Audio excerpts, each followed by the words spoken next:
ఈరోజు ఇంత పరమ పవిత్రమైన రోజున అన్న మాట ఎందుకు చెప్పానంటే, గురుమండల స్వరూపిణి అయినటువంటి ఆ పరదేవత కంచి కామకోటి పీఠానికి 68వ పీఠాచార్యులు, నడిచే దేవుడు అపర శంకరాచార్యుల వారి అవతారమని పేర్గాంచినటువంటి శ్రీ శ్రీ శ్రీ చంద్రశేఖరేంద్ర సరస్వతి మహాస్వామి వారి రూపంలో ప్రభవించినటువంటి పవిత్రమైన రోజు. కాబట్టి ఇంత పవిత్రమైన రోజున ఇంత గొప్ప నగరం విజయవాడ, కనకదుర్గమ్మ తల్లి యొక్క క్షేత్రం, ఇక్కడ కూర్చుని 4 మాటలు మాట్లాడగలగడం, ఆ తల్లి పాదముల మీద వాక్సుమములను సమర్పించుకునే అదృష్టం కలగడం పరదేవత యొక్క నిర్హేతుక కృపా కటాక్ష వీక్షణంగా భావన చేస్తూ, నా మీద మొట్టమొదటి నుంచి కూడా అవ్యాజమైన ప్రేమ కలిగినటువంటి వారు పెద్దలు ఎందరో ఉన్నారు. అందులో మా రామారావు గారు ఒకరు. ఆయనకి నేనంటే విశేషమైన ప్రేమ. మీరు కనకదుర్గమ్మ తల్లి దేవస్థానానికి వచ్చి ప్రసంగం చెయ్యాలి అని అడుగుతూ వచ్చారు. అది అనుకోకుండా అటు తిరిగి ఇటు తిరిగి ఇంత పవిత్రమైన రోజున మాట్లాడే అదృష్టం కలగడం ఆ తల్లి యొక్క అనుగ్రహ విశేషం. మనకి శాస్త్రంలో సాధారణంగా పరబ్రహ్మ అని ఒక మాట వాడుతూ ఉంటాం. అసలు ఆ పరబ్రహ్మము అన్న మాటకి అర్థమేమి అన్నదానికి పౌరాణిక భాషలో అందరికీ తేలికగా అర్థమవడానికి వీలుగా భాగవతంలో పోతన గారు దాన్ని నిర్వచనం చేస్తూ, ఎవ్వరు సృజించు ప్రాణుల ఎవ్వడు రక్షించు త్రుంచు ఎవ్వడనంతుండెవ్వడు విభుడెవ్వడు వాడి విధమున మనుచు బెనుచు హేవారతుడై అంటారు. ఏ ఒక్క పరబ్రహ్మము, ఏ ఒక్క దైవము అది కన్నుల ముందు కనపడాలని ఎక్కడా నియమం లేదు. ఆయన ఈ సమస్త సృష్టిని చేస్తూ ఉంటాడో, ఎవరు ఈ సృష్టినంతటినీ నిలబెడుతూ ఉంటాడో, ఎవరు మహాప్రళయంలో ఈ సృష్టినంతటినీ తనలోకి తీసుకుంటూ ఉంటాడో ఆయన పరబ్రహ్మము అని కీర్తింపబడతాడు. ఆయన ఒకనాడు ఉండడం, ఒకనాడు ఉండకపోవడం అన్న మాట అన్వయం కాదు. ఈ లోకములను పరిపాలించేటటువంటి చక్రవర్తులు, లోకములలో నివసించేటటువంటి వారు, సమస్త భూతములు మహాప్రళయములో అంతరించిపోయిన తరువాత సూర్యచంద్రులు నక్షత్రములు కూడా ప్రకాశించనటువంటి సమయంలో కూడా వీరొక వెలుగు సహాయం అవసరం లేకుండా ఎవరు ప్రకాశిస్తూ ఉంటాడో ఆయన పరబ్రహ్మం. అందుకే శృతి అటువంటి పరబ్రహ్మం గురించి చెప్తూ, నత్ర సూర్యోభాతి చంద్రతారకం నేమా విద్యుతో భాంతి కుతోయమగ్ని త్వమేవ భాంతమనుభాతి సర్వం తస్య భాషా సర్వమిదం విభాతి అంటుంది. అటువంటి పరమాత్మ ఎవ్వరూ లేని మహాప్రళయంలోనూ ఉంటాడు. మళ్ళీ సృష్టి జరిగినప్పుడు ఆయనలోంచే సృష్టి జరుగుతుంది. నిలబడినప్పుడు యథార్థమునకు ఆయన అనుగ్రహమే. మళ్ళీ లయం జరిగినా, స్వల్పకాలిక లయం జరిగినా, మహాప్రళయం జరిగినా ఆయన అనుగ్రహము వలననే జరుగుతుంది. అందుకే లోకంబులు లోకేశులు లోకస్తులు తిగిన తుది అలోకంబగు పెంజీకటి కావల ఎవ్వండేకాకృతి వెలుగు అతని నీ సేవింతున్నంటారు గజేంద్ర మోక్షణ ఘట్టాల్లో. ఈ లోకములను పరిపాలించేవారు, లోకములలో నివసిస్తున్నవారు అందరూ మహాప్రళయంలో లేకుండా పోయినా ఆయన ఒక్కడు మాత్రం అట్లా ప్రకాశిస్తూనే ఉంటాడు. అందుకే ఆద్యంతములు లేనివాడు పరబ్రహ్మం. అటువంటి పరబ్రహ్మము యథార్థమునకు పురుషుడనో స్త్రీ అనో నపుంసకుడనో నిర్వచనం చేయడం సాధ్యం కాదు. స్త్రీ పురుష నపుంసక మూర్తియును కాక, తిర్య కమర నరాది మూర్తియును కాక, కర్మ గుణ భేద సదసత్ప్రకాశి కాక, వెనుక నన్నియుతానగు విభుతలంతు అంటారు. ఆయన స్త్రీ స్వరూపంగా ఆరాధన చేస్తే స్త్రీ స్వరూపంగా పలుకుతుంది, పురుషస్వరూపంగా ఆరాధన చేస్తే పురుషస్వరూపంగా పలుకుతుంది. నపుంసకుడు అని కొన్ని నపుంసక నామాలు ఉంటాయి సహస్రనామాల్లో, పరంజ్యోతి ఇటువంటివి. అటువంటి రూపమా అంటే అది కాదు. తిరియక్క అంటే అది కాదు. నరుడా అంటే అది కాదు. ఏది కానివాడు కాబట్టే, ఏది కానిది కాబట్టే ఎన్ని రూపాలైనా పొందగలదు. ఇదే ఆమె రూపము అని మీరు అన్నారనుకోండి, ఆమె ఆ రూపమునందు తప్ప వేరొక రూపమునందు ప్రకాశించే అవకాశం ఉండదు. ఏ రూపము లేనప్పుడు దేశకాలములకు అనుగుణంగా ఎప్పుడు ఏ రూపాన్ని పొంది కార్యం సాధించాలో అటువంటి రూపమును ఆవిడ పొందుతూ ఉంటుంది. అందుకే మీరు గమనిస్తే ధర్మ సంస్థాపన విషయంలో శ్రీమన్నారాయణుని యొక్క ప్రతిజ్ఞ భగవద్గీతలో ఏది ఉంటుందో అదే దేవీ భాగవతంలో పరదేవత యొక్క ప్రతిజ్ఞ అయి ఉంటుంది. ఆయన యదా యదా హి ధర్మస్య గ్లానిర్భవతి భారత అభ్యుత్థానమధర్మస్య తదాత్మానం సృజామ్యహం అంటాడు. ఎప్పుడిప్పుడు అధర్మం పెచ్చరిల్లిపోతుందో, ఎప్పుడిప్పుడు పాపం ఎక్కువైపోతుందో అప్పుడప్పుడు పరమాత్మ ఒక రూపాన్ని సృజించుకుని ఏ రూపము చేత తాను ధర్మ సంస్థాపన చేయడానికి అవకాశం ఉంటుందో అటువంటి రూపంతో ఈ భూమి మీదకి దిగి వస్తాడు. అజాయమానో బహుధా విజాయతే అంటుంది శృతి. ఏ శరీరమును పొందవలసిన అవసరము లేనివాడు, పుట్టుక లేనివాడు అనేక రూపములను పొంది పుడుతున్నాడు. అందుకే వేదోద్ధారణ మందరాభరణ పృథ్వీ ధర్మ నిర్మాణ ప్రహ్లాదత్రాణ బలిప్రతారణ నృపాహంకార నిర్వాపణ వైదేహీ రమణ ధనంజయ జయ వ్యాపార పారీణ చోణీ దివ్యత్కరుణ తమోహరణ తండ్రి వెంకటేశ ప్రభో అంటారు. ఆ ఒక్క పరమాత్మ అనేక అవతారములుగా భూమి మీదకి వచ్చాడు.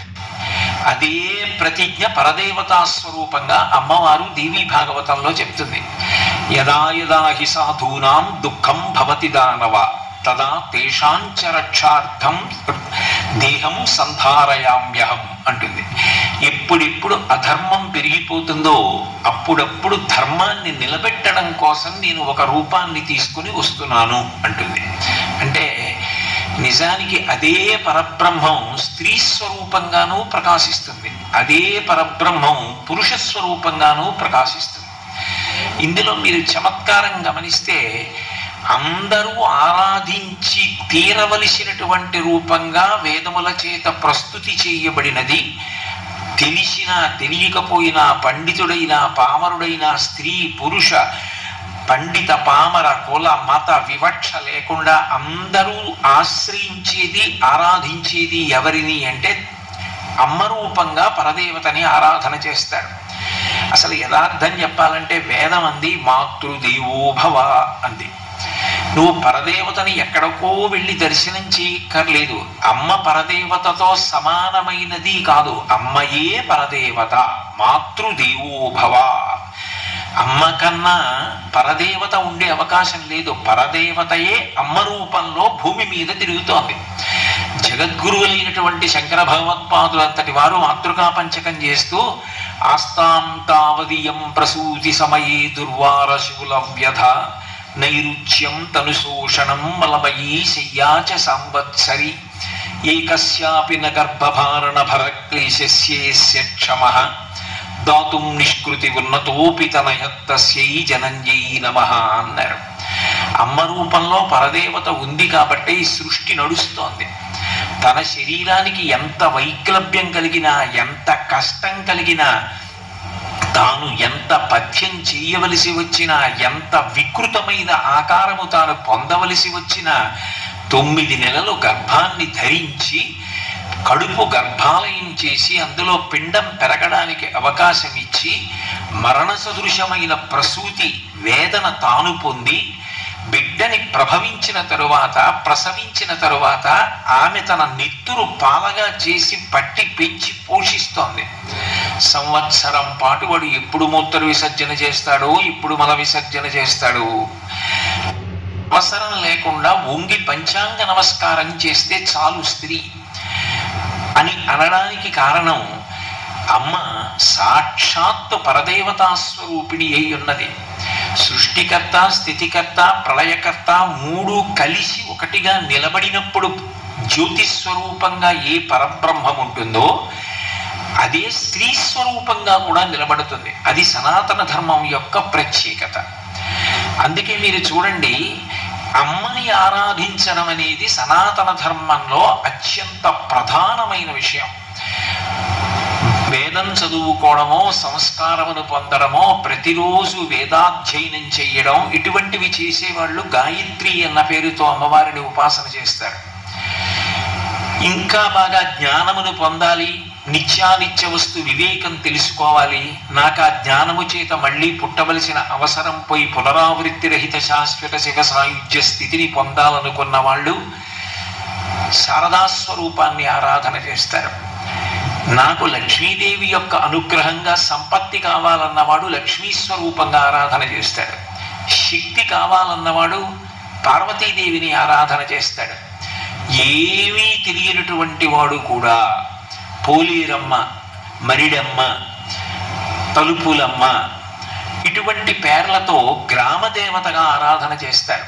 ప్రతి ఊరికి కూడా అధిష్టాన దేవతగా అమ్మవారు ఉంటుంది అన్న విషయం రఘువంశంలో ఆ రామచంద్రమూర్తి యొక్క కుమారుడైనటువంటి కుశుడు అయోధ్యానగరాన్ని విడిచి వెళ్ళిపోయినప్పుడు అయోధ్యానగర అధిష్టాన దేవత స్త్రీ స్వరూపంలో ప్రత్యక్షమై ఇంతకాలం ఇక్ష్వాకు వంశం పరిపాలన చేసిన రాజధాని విడిచిపెట్టి వెళ్ళిపోతావా, వెనక్కి వచ్చేసేయమని పిలిచింది. అందుకే ఊరు విడిచిపెట్టి వెళ్ళిపోయే ముందు ఎవరికి నమస్కారం చేస్తారు అంటే ఊరి అధిష్టాన దేవతకి నమస్కారం చేస్తారు. ఇప్పుడు ఇవాళ నేను కాకినాడ విడిచిపెట్టి విజయవాడ ప్రవచనానికి వస్తున్నాను అనుకోండి, పొలిమేర దాటే ముందు సర్వదా సర్వదేశేషు పాతుత్వాం భువనేశ్వరి మహామాయా జగద్ధాత్రి సచ్చిదానంద రూపిణి అని చెప్పి వస్తాను. సర్వదేశములయందు సర్వకాలములయందు నన్ను పొదివి పట్టి రక్షించి కాపాడి నేను మళ్ళీ క్షేమంగా ఈ ఊరు తిరిగి వచ్చి ఇక్కడ నూకలు తినాలి, అన్నం తినాలి, అందుకని నూకాలమ్మ, అమ్మ నన్ను అనుగ్రహించు అని ఊరి అధిష్టాన దేవత గ్రామ దేవత అంటారు. ఆవిడికి నమస్కారం చేసి వస్తాం. మళ్ళీ ఊరిలో ప్రవేశించే ముందు మళ్ళీ ఒకసారి అమ్మవారికి నమస్కారం చేసి, అమ్మ ఏ ప్రమాదం జరగకుండా ఏ ఇబ్బంది లేకుండా క్షేమంగా సంతోషంగా నేను వెళ్ళిన కార్యక్రమాన్ని సఫలీకృతం చేసుకుని తిరిగి రావడానికి నా యందు శక్తిగా ప్రవేశించి నడిపించిన ఓ పరదేవత నీకు నమస్కరిస్తున్నానని నమస్కరించి పొలిమేర దాటి ఊరిలోకి వెడతారు. అంటే అసలు అమ్మవారి ఆరాధన లేకుండా ఉండడం అన్నది సనాతన ధర్మంలో లేదు. ఎందుకనంటే ప్రథమ నమస్కారం అమ్మతో మొదలైంది. మాతృదేవో భవ, పితృదేవో భవ, ఆచార్య దేవో భవ, అతిథి దేవో భవ. మొదటి నమస్కారం ఎవరికి అంటే అమ్మకే. సృష్టికర్త ఆమెయే. ఆమెయే లోపల పిండం పెరగడానికి కారణమైంది. బిడ్డ పుట్టగానే తండ్రి ఇన్ని కోట్లకు పడగలెత్తిన వాడైనా పోషించలేడు. పాలించి పోషించేది అమ్మ, స్థితికర్త. పిల్లవాడికి నిద్ర పట్టాలి అంటే అమ్మ స్పర్శ తగిలి అమ్మ జోకుడితే నిద్రపోతాడు. స్వల్పకాలిక లయానికి నిద్ర అని పేరు. స్వల్పకాలిక లయం చేస్తుంది కాబట్టి అమ్మ పరదేవత. సృష్టి స్థితి లయ మూడిటిని అమ్మ చెయ్యగలదు. అందుకని సాక్షాత్ ఆ పరదేవతయే భూమి మీద అమ్మగా ఉంది. అందుకని తొలి నమస్కారం ఎవరికి అంటే అమ్మకి. అటువంటి అమ్మ దుర్గమ్మగా వెలిసి ఉంది. కొన్ని చోట్ల మీరు అమ్మవారి యొక్క స్వరూప వైశిష్ట్యాన్ని పరిశీలనం చేస్తే అవి సాక్షాత్ పరబ్రహ్మస్వరూపిడిగా ఉంటుంది. అంటే ఆమెయే సృష్టికర్త, ఆమెయే స్థితికర్త, ఆమెయే ప్రళయకర్త. అప్పుడు ఆమె ఇవ్వలేనిదన్న మాట అన్వయం కాదు. ప్రభుత్వము అని నేను ఒక మాట అన్నాను అనుకోండి, సర్వాధికారములు ప్రభుత్వమునందు నిక్షేపింపబడి ఉంటాయి. అదే ప్రభుత్వము ద్వారా రక్షణ కావలసి వచ్చిందనుకోండి, రక్షణ భటుల ద్వారా లభిస్తుంది. దేవాలయాల నిర్వహణ, దేవాలయాలలో పూజలు జరగడం, దేవాలయాల్ని ఆలంబనం చేసుకుని సంస్కృతిని నిలబెట్టుకుని ధర్మం కాపాడబడడం దేవాదాయ ధర్మాదాయ శాఖ చేస్తుంది. వైద్యం కావలసి వస్తే వైద్య ఆరోగ్య శాఖ చేస్తుంది. ఒకే ప్రభుత్వం ఇన్ని విభాగాల ద్వారా పనిచేసి ప్రజా సంరక్షణ క్షేమాన్ని చూసినట్టు ఒకే పరదేవత అనేక మంది దేవతల ద్వారా అనేక కార్యములను నిర్వహిస్తూ ఉంటుంది. సృష్టి స్థితి లయ మూడిటిని చెయ్యగలిగినదై పరబ్రహ్మస్వరూపిణి అయి దేనినైనా ఇవ్వగలిగినటువంటి స్వరూపాలుగా కొన్నిటిని కీర్తిస్తారు. అట్లా కీర్తింపబడేటటువంటి రూపాలలో దుర్గమ్మ, లలితా త్రిపుర సుందరి, కామాక్షి పరదేవత, శారదా పరదేవత వీళ్ళందరినీ కూడా సాక్షాత్ పరబ్రహ్మస్వరూపిణిగా కీర్తిస్తూ ఉంటారు. అంటే వాళ్ళకి పరిమితులు లేవు. కామకోటి అని పిలుస్తారు. కోటి అంటే హద్దు, కోరికకి హద్దు. నీ కోరిక ఏదైనా కావచ్చుగాక, దానికి ఒక హద్దు ఉంటుంది. నాకు చదువు కావాలి, ఎంతవరకు చదువు కావాలి అంటే నేనెవరో నాకు యథార్థముగా తెలిసిన తరువాత ఇంకా చదువు పూర్తయిపోయినట్టే. అందుకే వేదము అంటారు. వేదము అంటే విద్ అన్న ధాతువులోంచి వచ్చింది. ఏది తెలుసుకోవాలో అది తెలుసుకున్న తర్వాత ఇక తెలుసుకోవడానికి ఏమీ లేదు. నేను ఆత్మ అని తెలియబడిన తర్వాత ఇక తెలుసుకోవడానికి ఏం లేదు. కోటి అంటే హద్దు.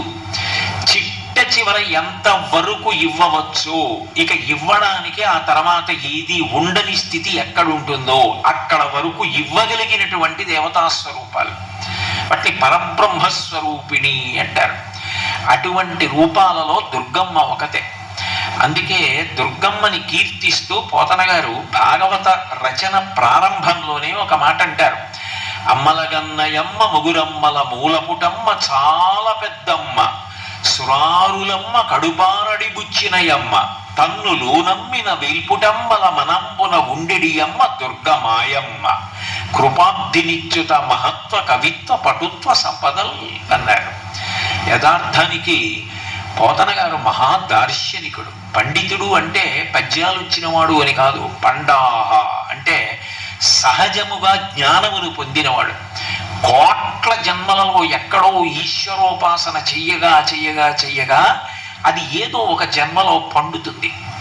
చంద్రశేఖరేంద్ర సరస్వతి మహాస్వామి వారు బ్రహ్మజ్ఞానమును పొందినట్టు, శృంగేరి చంద్రశేఖర భారతీ స్వామి వారు పొందినట్టు, రామకృష్ణ పరమహంస పొందినట్టు, వివేకానంద స్వామి పొందినట్టు, అరుణాచలంలో భగవాన్ రమణులు పొందినట్టు కోట్ల జన్మల తర్వాత ఇప్పుడు అది అట్లా ఫలిస్తుంది. బహూనాం జన్మనామంతే జ్ఞానవాన్ మాం ప్రపద్యతే వాసుదేవ సర్వమితి స మహాత్మా సుదుర్లభ అంటాడు గీతాచార్యుడు. కోట్ల జన్మల తర్వాత ఎప్పుడో ఆ చేసిన పుణ్యం ఫలించి అంతటా పరబ్రహ్మమే అన్న ఎరుక పొందుతారు. అది అద్వైతానుభూతి అని కీర్తింపబడుతుంది. అటువంటి స్థితిని పొందిన వారు పోతన గారు. అందుకని ఆయనని పండితుడు అని పిలుస్తారు. ఆయన దుర్గమ్మ అన్న మాటని నిర్వచనం చేశారు. ఎంత అద్భుతంగా చెప్పారంటే ఒక పద్యంలో నిజానికి తెలుగు జాతి రుణపడింది పోతన గారికి. ఎందుకనంటే ఏ బీజాక్షరములు అన్వయం చేసి అమ్మవారిని మనం పూజిస్తామో ఆ ప్రధాన బీజాక్షరాలన్నింటినీ కూడా తెలుగులో పద్యంగా మార్చారు. బీజాక్షరాన్ని ఉచ్చరించవలసి వచ్చిందనుకోండి, దానికి కొంత శౌచం అవసరం అవుతుంది. బీజాక్షరాన్ని పలికేటప్పుడు జాగ్రత్తగా ఎక్కడా ఉచ్చారణ దోషం లేకుండా పలకవలసి ఉంటుంది. అటువంటి ఇబ్బంది రాకుండా ఆ బీజాక్షరముల చేత ఏ తల్లి మనల్ని అనుగ్రహిస్తోందో ఆ తల్లిని పిలవడానికి తేలికగా తెలుగు పద్యంగా అనుగ్రహించారు. అమ్మలగన్నయమ్మ, ఏ అమ్మలని కన్నా అమ్మ అంటే పరదేవతా స్వరూపాలైనటువంటి లోకంలో ఉన్న సమస్త అమ్మలను గన్న అమ్మ. అమ్మలగన్నయమ్మ మూరమ్మల మూలపుటమ్మ, సృష్టికర్త అయిన బ్రహ్మగారి శక్తి స్వరూపిడి అయినటువంటి సరస్వతికి, స్థితికర్త అయినటువంటి విష్ణువు యొక్క శక్తి అయిన లక్ష్మీదేవికి, ప్రళయకర్త అయినటువంటి హరుని యొక్క ఇల్లాలైన పార్వతీదేవికి అమ్మగా నిలబడగలిగిన అమ్మ అంటే పరదేవతా స్వరూపిణి అయి సృష్టి స్థితి లయ జరగడానికి కారణమవుతున్న అమ్మ. ముగురమ్మల మూలపుటమ్మ, చాలా పెద్దమ్మ. ఎంత పెద్ద అమ్మ అంటే ఆవిడ ఎప్పుడుంది అంటే పూర్వజ. ఈ సృష్టి ఎప్పుడుందని నువ్వు అంటున్నావో అంతకన్నా ముందు ఆవిడుంది. ఈ సృష్టి ఎప్పుడు మహాప్రళయంలో లేకుండా పోతుందో అప్పుడు ఆవిడుంది. మరి అప్పుడు ఉండి ఇప్పుడు ఉంటే ఆవిడ చాలా వయసులో పెద్దది కదా. అంటే నిత్యయవ్వన. ఆమెని కాలం ఏం చేయదు, కాలమును ఆమె చేస్తుంది. కాలము కూడా ఆగిపోయేటట్టు ఎవరు చేయగలరంటే ఆవిడ చేయగలరు. ఎందుకనంటే కాలము దేని చేత నడుస్తుంది? సూర్యచంద్రుల యొక్క గమనము చేత నడుస్తుంది. ఆ సూర్యచంద్రుల యొక్క ప్రకాశము కూడా లేకుండా సూర్యచంద్రుల గమనాన్ని మహాప్రళయంలో ఆపేసి ఇక మీరు ప్రకాశించక్కర్లేదు అని శాసించి నిలబడిపోయేది ఎవరు అంటే ఆ అమ్మ. అందుకని ఆమెకు కాల సంబంధం లేదు. అందుకే మీరు లలితా సహస్రనామం గమనిస్తే అందులో ఒక నామం కనపడుతుంది, తాటంక యుగడీభూత తపనోడు పమండల అని. అమ్మవారికి సూర్యచంద్రులు ఇద్దరు తాటంకాలు. సూర్యచంద్రులు కదులుతుంటే మన ఆయుర్దాయం నశించిపోతూ ఉంటుంది. ఇవాళ పొద్దుటికి ఇవాళ సాయంకాలానికి నా ఆయుర్దాయంలో ఒక పగలు పూర్తయిపోయింది. సూర్యచంద్రుల యొక్క గమనంలో ఆయువు వెళ్ళిపోతూ ఉంటుంది. ఆయుర్నశ్యతి పశ్యతాం ప్రతిదినం జాతిక్షయం యవ్వనం ప్రత్యాయాంతి గతాః పునర్ద దివసాః కాలో జగద్భక్షక లక్ష్మీస్తోయ తరంగ భంగ చపలా విద్యుచ్చలం జీవితం తస్మాన్ మాం శరణాగతిం కరుణయా త్వం రక్ష రక్షాధునా అంటారు శంకర భగవత్పాదులు. సూర్యచంద్రులు ఇద్దరూ కాలస్వరూపంలో లోకాన్ని గ్రసించేస్తూ ఉంటారు. అటువంటి సూర్యచంద్రులు అమ్మవారికి తాటంకాలు, ఆభరణాలు చెవులకు. అంటే ఆమె కాలాన్ని శాసించగలదు తప్ప కాలము ఆమెను శాసించదు. అందుకే ఆవిడ ఎప్పుడూ నవయవ్వన, నిత్య యవ్వన, నిత్యము యవ్వనమనందే ఉంటుంది. అంటే కాలము ఆమెను ఏమీ చెయ్యలేదు అని చెప్పడానికి. అందుకే శంకరులు అమ్మవారి కేశపాశాన్ని వర్ణిస్తే ధునోతుధ్వంతం నస్తులిత దళితేందీవరవనం ఘనస్నిగ్ధ శ్లక్షణం చిగురనకిరంబం తపసివే యదీయం సౌరభ్యం సహజముపలబ్ధం సుమనసో వసంతస్మిన్ వన్యే వలమధన వాటీ విటపినాం అంటారు. ధునోతుధ్వంతం నస్తులిత దళితేందీవరవనం, నల్ల కలువల చిండు ఎలా ఉంటుందో అట్లా ఉంటుందట అమ్మవారి జుత్తు. అంటే అది తెల్లబడదు, అంటే కాలమునకు లొంగని తల్లి. అందుకని ముగురమ్మల మూలపుటమ్మ చాలా పెద్దమ్మ. ఎప్పుడుంది అంటే ఎప్పుడు లేదన్న ప్రశ్న వేయి, ఎప్పుడు ఉంది ఆవిడ. కాబట్టి ముగురమ్మల మూలపుటమ్మ చాలా పెద్దమ్మ. సురారులమ్మ కడుపారడిబుచ్చినయమ్మ. సురలంటే దేవతలు, అరి అంటే శత్రువు, రాక్షసులు. రాక్షసుల యొక్క అమ్మ అయినటువంటి దితి కడుపు బాదుకుంటూ ఏడిచేటట్టుగా చేయగలిగిన అమ్మ. అంటే రాక్షస సంహారం చేయడానికి అనేక అవతారములను స్వీకరించి రాక్షసులను దునుమాడిన అమ్మ. కాబట్టి సురారులమ్మ కడుపారడిబుచ్చినయమ్మ తన్ను లోనమ్మిన వెల్పుటమ్మల మనంబున ఉండెడి అమ్మ. ఆమె తనని ఎవరు లోపల నమ్ముకున్నారో అటువంటి దేవతల యొక్క స్త్రీల మనసులలో ఎప్పుడూ ఉండి వారి వైభవానికి కారణమవుతుంటుంది. లలితా సహస్రంలో ఒక నామం ఉంది, పులోమజార్చిత అని. పులోమజార్చిత అంటే పులోముని యొక్క కుమార్తె, ఇంద్రుని యొక్క భార్య శచీదేవి. శచీదేవి ఎప్పుడూ అమ్మవారిని ఉపాసన చేస్తూ ఉంటుంది కాబట్టి భర్తకి ఇంద్ర పదవి లభించింది, ఇంద్ర పదవి నిలబడింది. ఆమె ఉపాసనా బలం ఇంద్రుణ్ణి ఇంద్ర పదవిలో నిలబెట్టింది. పులోమజార్చిత అని పేరు. కాబట్టి ఆ తల్లి దేవతా స్త్రీల యొక్క మనంబున ఉండెడి అమ్మ దుర్గమాయమ్మ. అటువంటి దుర్గమ్మ ఆ పరబ్రహ్మస్వరూపిణి, సృష్టి స్థితి ప్రళయములకు కూడా కారణమైనటువంటి తల్లి దుర్గమాయమ్మ కృపాబ్ధి నిత్యుట. ఆమె దయతో మాకివ్వాలి. ఏమి ఇవ్వాలి అంటే కవిత్వ, మహత్వ, పటుత్వ, సంపదల్ అన్నారు. అందులో మహత్వ అంటే ఓం, మహత్వానికి అంతటికీ బీజాక్షరంగా ఓంకారాన్ని చెప్తారు. మహత్వ. కవిత్వ ఐం, దేవి భాగవతం పరిశీలిస్తే దాన్ని సారస్వత బీజాక్షరం అంటారు. ఐం ఓం ఐం. పటుత్వానికి హ్రీం బీజాక్షరం. ఆ హ్రీం భువనేశ్వరి బీజాక్షరం. భువనేశ్వరి బీజాక్షరం కాబట్టి దాని మీద శంకరాచార్యుల వారు పరమాద్భుతమైనటువంటి ఒక పెద్ద స్తుతి పాఠాన్ని రాశారు. కళ్యాణ స్తుతి అని పరమాద్భుతమైనటువంటి స్తుతి. కాబట్టి అది పటుత్వానికి గుర్తు ఆ బీజాక్షరం. ఓం ఐం హ్రీం సంపదల్, ఐశ్వర్యం, లక్ష్మీదేవి. శ్రీం ఓం ఐం హ్రీం శ్రీం మహత్వ, కవిత్వ, పటుత్వ, సంపదల్ అని తెలుగులోకి మార్చి ఓం ఐం హ్రీం శ్రీం అమలగన్నయమ్మ ముగురమ్మల మూలపుటమ్మ శ్రీమాత్రే నమః. ఓం ఐం హ్రీం శ్రీం శ్రీమాత్రే నమః ఎవరు అంటే దుర్గమాయమ్మ కృపాబ్ధినిచ్యుత మహత్వ కవిత్వ పటుత్వ సంపదల్. కాబట్టి ఆ దుర్గమ్మ ఎవరు అంటే సాక్షాత్ పరబ్రహ్మస్వరూపిణి.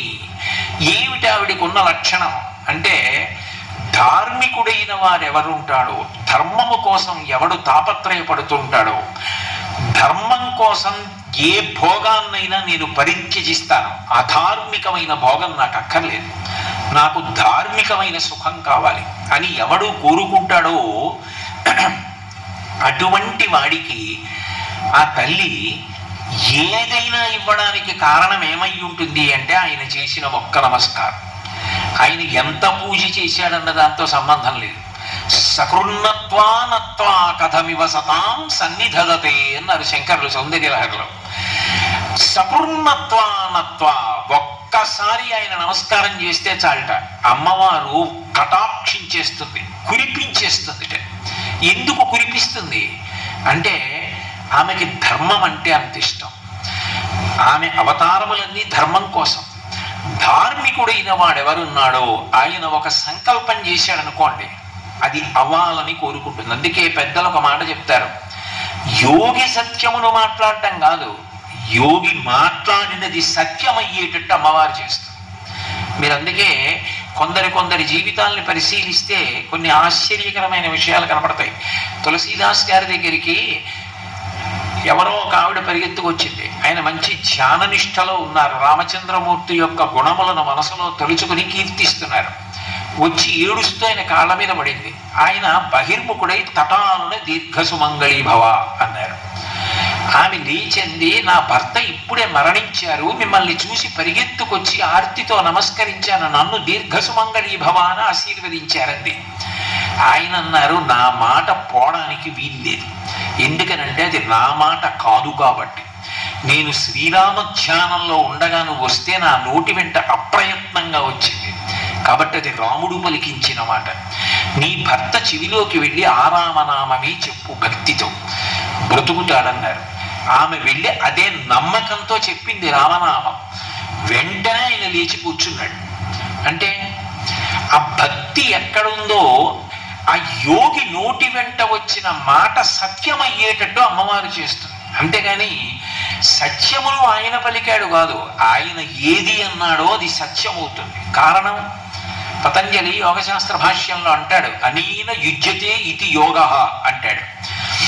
అన్ని అని కాకుండా అన్నీ కలిపి ఒక్కటి అని, అన్నిటి యందు ఆ పరదేవతనే చూసేటటువంటి లక్షణం ఉన్నవాడు ఎవరున్నాడో ఆయన నోటి వెంట వచ్చిన మాట యోగి మాట. అటువంటి దుర్గమ్మ ఇది ఇవ్వలేదు అన్న మాట ఉంటుంది తప్ప ఇది ఇస్తుంది అన్న మాట ఉండదు. పరబ్రహ్మస్వరూపిణి అయినటువంటి దుర్గామాత నామం అందుకే అంత గొప్పది అన్నారు. లోకంలో ఎప్పుడైనా ఒక నామము వచ్చింది అంటే ఆ నామము బాలసారి చేసి పెట్టినది కాదు భగవంతుడికి. భగవంతుడికి బాలసారి చేసి పేరు పెడితే వస్తుందా? ఆయనకి సహస్రనామాలు ఉంటాయి, 108 నామాలు ఉంటాయి. మధ్యలో 300, 475, 576 ఉండవు. ఎందుకు ఉండవు అంటే ఎవరు పుట్టినా నక్షత్రం ప్రధానం. మనకున్నవి 27 నక్షత్రాలు, ఒక్కొక్క నక్షత్రానికి 4 పాదాలు. 27 × 4 108 పాదాలు. 108 పాదములలో పుట్టినటువంటి 2 కాళ్ళున్న ప్రాణులు, 4 కాళ్ళున్న ప్రాణులు అన్నీ సుఖ సంతోషములతో ఉండాలి. శం ద్విపదే, శం చతుష్పదే, అది వేదహృదయం. అన్నీ బాగుండాలి. అన్నీ బాగుండాలంటే 108 నామాలతో కీర్తిస్తాడు. కాదు నాకు పరవశం ఆగదంటే సహస్రం, 1000 నామాలు. సహస్రం అంటే 1000 అని కాదు, అనంతం. అనంతమైన నామాలతో నేను కీర్తించానని గుర్తు. దుర్గమ్మ తల్లి యొక్క వైభవం అంతా ఎక్కడ ప్రకాశిస్తుంది అంటే ఆ తల్లి యొక్క ఆరాధన చేసినప్పుడు, ఆ తల్లిని నమ్ముకున్నప్పుడు ఆమె యొక్క గొప్పతనాన్ని చెప్పడానికి గౌణముగా నామం వచ్చింది. అంటే భగవంతుడు నిర్గుణుడు, ఒక్కొక్క గుణాన్ని ప్రకటించాడు అనుకోండి, అప్పుడు ఆయనకి ఆ గుణము గౌణమై గౌణము నామముగా మారుతుంటుంది. ఉదాహరణ చెప్పాలి అంటే మంగళప్రదత్వం, శుభప్రదత్వం, శోభనత్వం, ఇవన్నీ చెప్పవలసి వచ్చింది అనుకోండి శివ అంటారు. వ్యాపకత్వం చెప్పవలసి వచ్చింది అనుకోండి, విష్ణు అంటారు. ఇది అది అని నేను చెప్పడం సాధ్యం కాదు. రక్షణకి అవసరమైన సమస్త సుగుణములు కూడా ఎక్కడ నిధి అయి ఉన్నాయో ఆమెను దుర్గా అని పిలుస్తారు. అంటే ఒక్కసారి మీరు అన్నారనుకోండి ఆ నామాన్ని, నామి మీ వంక చూస్తాడు. ఇప్పుడు ఈ సభ జరుగుతోంది అనుకోండి, ఎవరో అకస్మాత్తుగా లేచి కోటేశ్వరారు అన్నారనుకోండి, నేను తటాలన్నట్టు చూస్తాను. ఎందుకంటే అది నా పేరు కనుక. భగవంతుడికి పేరన్నది లేకపోయినా ఆయన గుణ ప్రకటనం చేసినప్పుడు గౌణమై ఆయనకి నామం వచ్చింది కాబట్టి నామమునకు నామి స్పందిస్తారు. అది భగవద్ లక్షణం. అందుకే నామము అంత గొప్పదైంది. అందున కలియుగంలో నామం మరీ గొప్పది. నామస్మరణ ధన్యోపాయం నహిపశ్యామో భవతరణి అంటారు. కలియుగంలో నామం పలకడానికి అంత గొప్పతనం. వ్యాసుడంతటి వాడు భాగవతం చేసేటప్పుడు ఒక మాట అంటాడు, హరినామస్తుతి చేయు కావ్యము సువర్ణాంభోజి హంసావళీ సురుచిభ్రాజితమై మానస సరస్ఫుట్టిందిలుంగొందు శ్రీ హరినామస్తుతి దేవి కావ్యము విచిత్రార్థాన్వితంబయ్యు శ్రీకరమయ్యుండదయోగ్య దుర్మదనత్కాకోల కర్తాకృతి అంటాడు. భగవంతుని యొక్క నామములు, మంచి గుణములు భక్తులు వాళ్ళ కథలు చెప్పిన గ్రంథములు చదువుతారు. అవి మానస సరోవరముల వంటివి. అక్కడికి హంసలు పెడతాయి. కడ్డినం పెట్టినటువంటి విస్తళ్ళు పారేసినటువంటి రేవులకు కాకులు పెడతాయి. భగవత్ సంబంధము లేని సాహిత్యాన్ని భాగవతులైన వారు ఇష్టపడరు. అందుకే భగవంతుని యొక్క నామము కీర్తించడం అంత ప్రధానం. భాగవతంలో ఒక మాట అంటారు, భగవంతుడు యొక్క గొప్పతనం ఏమి అంటే ధన్యున్ లోకమనోభిరాము కుల విద్యారూప తారుణ్య సౌజన్య శ్రీ బల దాన శౌర్య కరుణా సంశోభితున్ నిన్నే కన్యల్ కోరరు కోరదేవుని రమాకాంతాలమంబు రాజన్యానేకవ సింహ నావలననే జన్మించనే మోహముల్లంటుంది రుక్మిణీదేవి కృష్ణ పరమాత్మను ఉద్దేశించి. నీ యందు ఇన్ని గుణాలున్నాయండి, ఇదిగో ఈ గుణం మాత్రం ఈమె యందు లేదు అని చెప్పడానికి వీలు లేకుండా అన్ని గుణములు ఒక చోట మూర్తి భవించి నిలబడితే చాలా తేలికగా ఆ గుణములు కలిగినటువంటి తల్లి ప్రతిస్పందించి రక్షణ ఇవ్వవలసి వస్తే అప్పుడు ఆ గుణముల యొక్క రాశికి పేరేమి అంటే దుర్గా. దుర్గా అన్న 2 అక్షరాల్ని ప్రభాత కాలమనందు, అంటే ప్రభాతం అంటే భాతం అంటే కాంతి అని, ప్రభాతం అంటే కాంతి రావడానికి ముందు, సూర్యోదయాత్ పూర్వం, అది సుప్రభాతం. ఇప్పుడు భగవత్ సంబంధంతో లేచినప్పుడు, భగవంతుడి మనసులో తెలిచి ప్రకృతికి అన్వయం చేసుకున్నప్పుడు, అటువంటి ప్రభాత కాలమునందు ఎవరు దుర్గానామాన్ని ఒక్కసారి ఆ 2 అక్షరాలు పలుకుతున్నాడో వాడికి ఆపద అన్న మాట అన్వయము కాదు. ఇది అత్యంత ప్రధానం దుర్గమ్మ తల్లి యొక్క వైభవంలో. ఆ దుర్గా అన్న 2 అక్షరాల గొప్పతనం. ప్రభాతే యస్మరే నిత్యం దుర్గా దుర్గాక్షరద్వయం ఆపదస్తస్య నశ్యంతి తమః సూర్యోదయే యథా. సూర్యోదయం అవగానే చీకటి ఎలా తొలగిపోతుందో, నిద్ర లేవగానే ప్రభాత కాలంలో ఒక్కసారి దుర్గా అంటే చాలట. ఆమె తిరిగి చూస్తుంది ఒక్కసారి. ఆమె చూస్తే ఆమె సమస్త గుణములకు నిధి. ఆమె చేసే పని ఏది అంటే ఆపద వచ్చి గ్రసించకుండా కాపాడుతుంది. ఆపద అన్న మాటకు అర్థం ఏంటి అంటే మనం చేసినటువంటి పాపపుణ్యములు ఉంటాయి. సనాతన ధర్మానికి ప్రాణప్రదమైన సిద్ధాంతం పునర్జన్మ. ఎవరు చేసిన కర్మ వారు అనుభవించవలసిందే. ఆ చేసిన పాపపుణ్యములను ఈ జన్మలో అనుభవించడానికి కొన్నిటిని ఈశ్వరుడు మనకి వ్రాసి పెట్టి ఉంచుతాడు. ఎప్పుడు ఏదొస్తోందో ఎవరికి తెలుసు? ఏ కష్టం వస్తోందో తెలియదు, ఏ సుఖం వస్తోందో తెలియదు. సుఖం వస్తే భరిస్తాం, కష్టం వస్తే భరించలేం. ఏది మన ప్రయత్నం చేత గట్టెక్కలేవో దానిని ఆపద అంటారు. కొన్ని కష్టాలు వస్తాయి.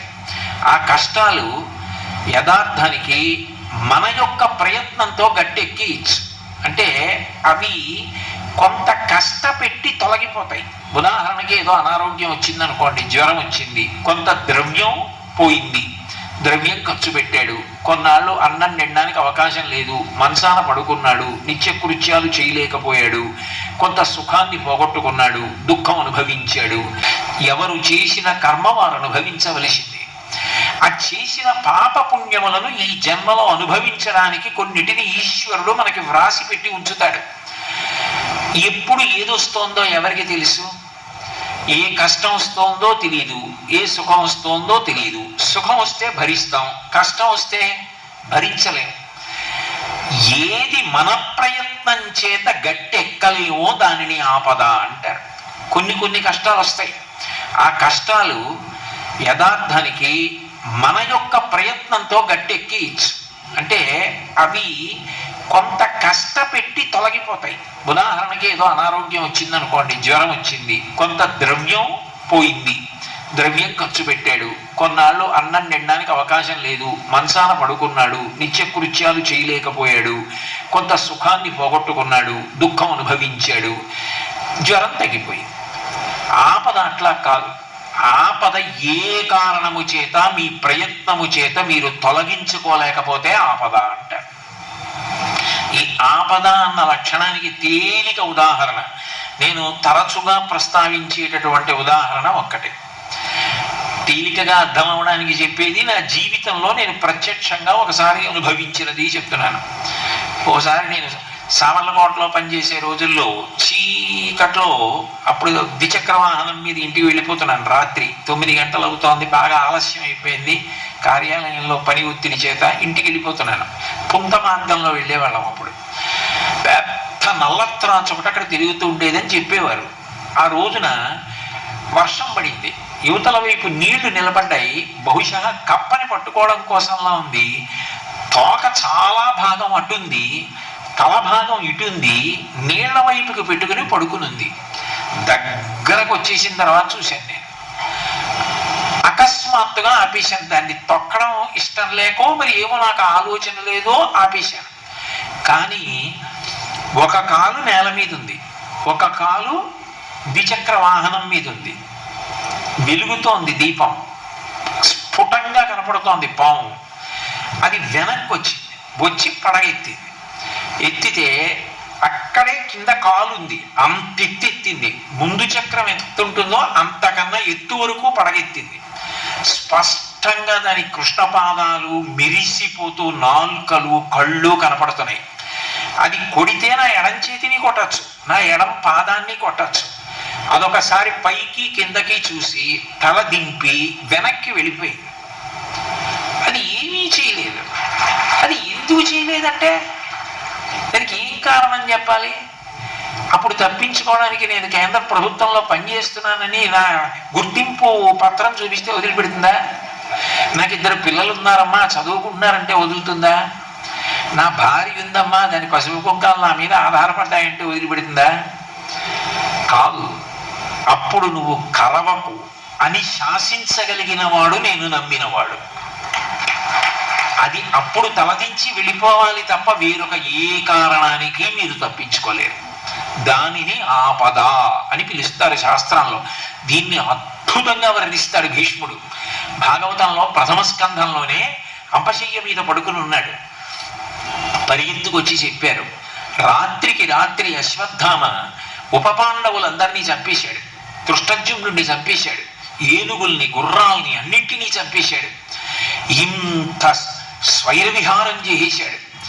అంటే ఆయన అన్నాడు, మహాజ్ఞాని భీష్ముడు, రాజట ధర్మజుండు, సురరాజసుతుండట ధన్వి, శాస్త్రోద్వీజకమైన గాండివము విల్లువట, సారథి సర్వభద్ర సంయోజకుడైన చిక్రియట, ఉగ్రగదాధరుండు భీముడై యాజికి తోడువచ్చునట, ఆపద కల్గుటకేమి చిత్రమో అన్నాడు. అది ఆపదంటే, అది భీష్ముడంటే. అంత గొప్పగా మాట్లాడాడు. రాజట ధర్మజుండు, ఇన్నాళ్ళు దుర్యోధనుడు రాజు కాబట్టి ఆపద వచ్చిందంటే ఏదో దుర్యోధనుడు కుట్రలు కుతంత్రాలు చేసి పాండవుల్ని పాడి చేశాడు అనుకోవచ్చు. పడిపోయాడు దుర్యోధనుడు, తొడలు విరిగిపోయి. ఇప్పుడు ధర్మరాజు గారే రాజిక. మరి ధర్మరాజు గారికి ఇంకా పట్టాభిషేకం అవ్వలేదు అంతే. మరి అటువంటి స్థితిలో వచ్చింది ఏమిటి? ఆపద ఉపపాండవులు అప్పుడు చచ్చిపోయారు. రాజట ధర్మజుండు సురరాజసుటుండట ధన్వి, పక్కన తమ్ముడు అర్జునుడు ఇంద్రుడి కొడుకు శాస్త్రవోద్వేజకమైన గాండివము విల్లుయట. గాంధీవం పట్టుకుని వింటినారి లాగి విడిచిపెడితే వచ్చిన ధనికి కొన్ని వేల మంది నిద్రకొక్కు చచ్చిపోతారు. అటువంటి గాంధీవం పట్టుకుంటాడు. సారథి సర్వభద్ర సంయోజకుడైన చక్రియట. అందరినీ కాపాడగలిగిన కృష్ణ పరమాత్మ సారథి. ఉగ్రగదాధరుండు భీముడయ్యాజికి తోడువచ్చునట. ఎప్పుడు గద పట్టుకుని గిరగిరా తిప్పుతో కోపంతో ఉండే భీమసేనుడు పక్కన నిలబడి నడుస్తూ ఉంటాడు ధర్మరాజుకి. ఆపద కల్గుటకేమి చిత్రమో, ఇంతమంది ఉంటే కొడుకులు 5 చచ్చిపోవడం ఏమిటో రాత్రికి రాత్రి అన్నాడు భీష్ముడు. అంటే నిజానికి ఎవరి అనుగ్రహం ఉంటే వాళ్ళు బతికారు? నదీ తీరానికి తీసుకెళ్లి కృష్ణ పరమాత్మ, కృష్ణుడు దుర్గమ్మ ఇద్దరిది ఒకటే తత్వం, పురుష స్త్రీ స్వరూపాలంతే. నదీ తీరానికి తీసుకెళ్ళి, ఏమో అర్జున యుద్ధం అంతా అయిపోయింది, నీ అక్షయ బాణతూణీరాలు ఆయుధాలు ఏమున్నాయో అన్నీ పట్టుకుని రథంలోంచి కిందకి దిగిపో, హనుమ మీరు పతాకంలోంచి వెళ్ళిపోండి అన్నాడు. అన్నీ పట్టుకుని కిందకి దిగిపోయాడు అర్జునుడు. దూరంగా వెళ్ళి నిలబడ్డాడు. కృష్ణ పరమాత్మ ఒక్కసారి రథంలోంచి కిందకి దూకేశాడు. రథం భగ్గున కాలిపోయి. ఆశ్చర్యపోయి అర్జునుడు అడిగాడు, బావా రథం ఎందుకు కాలిపోయింది అన్నాడు. ఇప్పుడు కాలిపోవడం ఏమిటి? భీష్మద్రోణాది మహావీరులు ప్రయోగించిన అస్త్రముల ధాటికి ఎన్నడో కాలిపోయింది. నువ్వు ఉన్నావని, కురుక్షేత్రం అవ్వాలని, నీ ప్రయోజనం పూర్తవ్వాలని అది కాలిపోకుండా ఇంతకాలం ఉంచాను. ఇప్పుడు విజయం నీకు వచ్చేసింది కాబట్టి, ఇక దాని అవసరం లేదు కాబట్టి ఆ అస్త్రాల గౌరవం నిలబడడానికి కాలిపోవడానికి రథాన్ని అనుమతించానన్నాడు. కృష్ణానుగ్రహం ఉంది, పాండవులు బ్రతికారు. కృష్ణానుగ్రహం ఉంది, ఉప పాండవులు వెళ్ళిపోయారు. ఆ మాటే అనాలి. ఎందుకనంటే వాళ్ళు వెళ్ళిపోవలసినటువంటి దేవతాంశం, అక్కడ వాళ్ళని ఉంచకూడదు. ఈశ్వర కృప ఆ కోణంలో లేదు, అందుకని వాళ్ళు వెళ్ళిపోయారు. ఆపద తప్పేది ఎవరి వలన? కేవలము భగవంతుని యొక్క అనుగ్రహము తప్ప.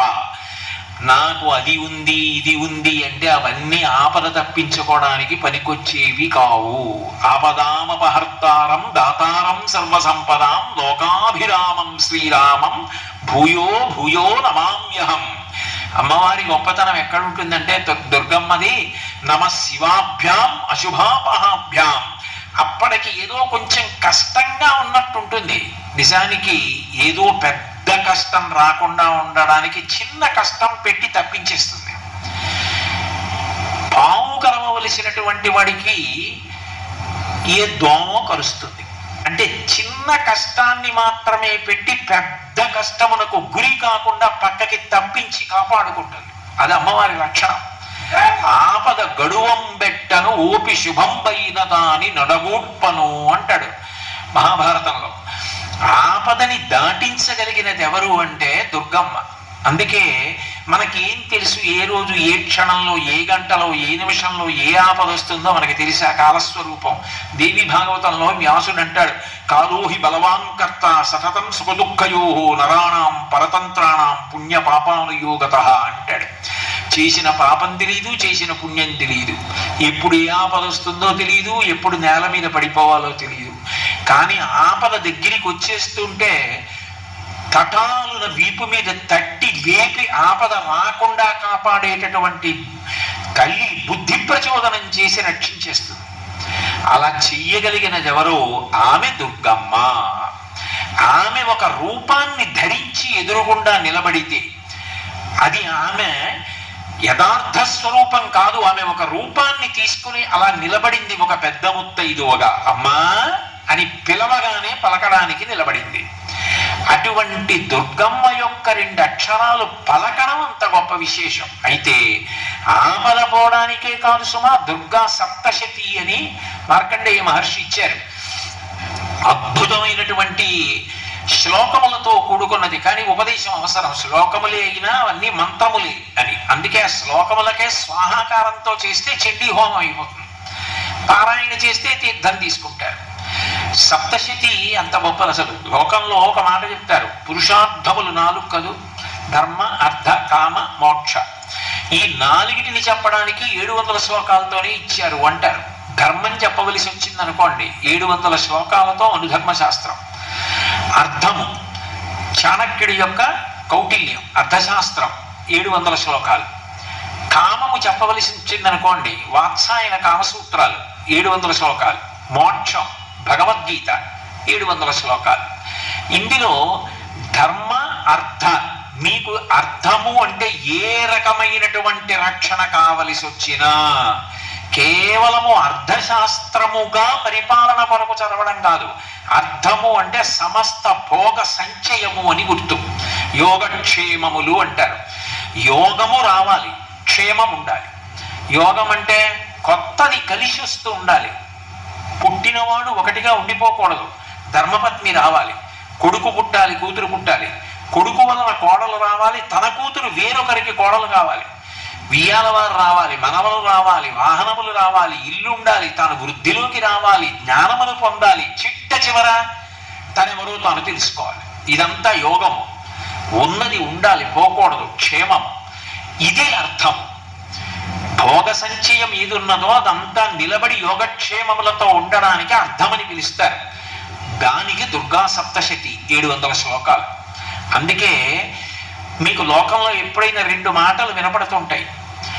ఎంత ప్రమాదకరమైన విషయమైనా కానివ్వండి, ఇంత పెద్ద కష్టం వచ్చిందండి అన్నారు అనుకోండి, రుద్రాభిషేకం చేయించండి, సుందరకాండ పారాయణ చేయండి, చండీ హోమం చేయించుకోండి, ఇవి చెప్తుంటారు.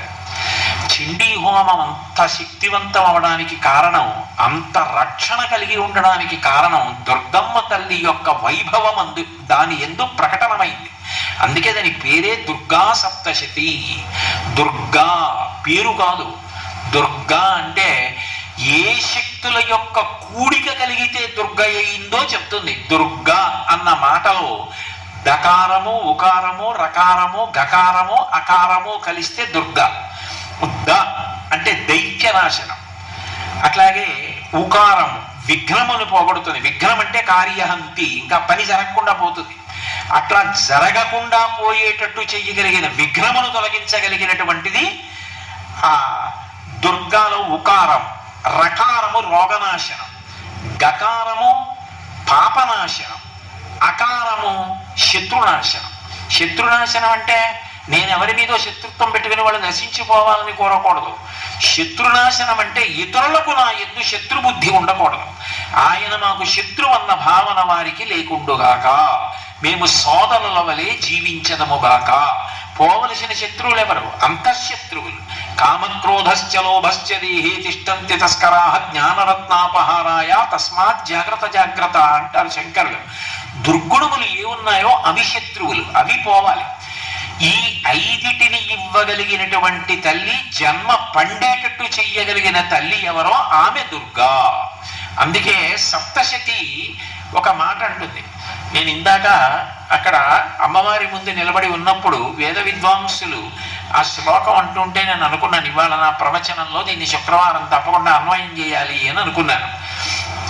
దుర్గే స్మృతా హరసి భీతి అశేష జంతో, దుర్గే స్మృతౌ హరసి భీతి అశేష జంతో, స్వస్యై స్మృతా మతిమతీవ శుభాం దదాసి. ఆ తల్లి గొప్పతనం ఎక్కడుందంటే, దుర్గా అని ఒక ఆయన ఆర్తితో అన్నాడు.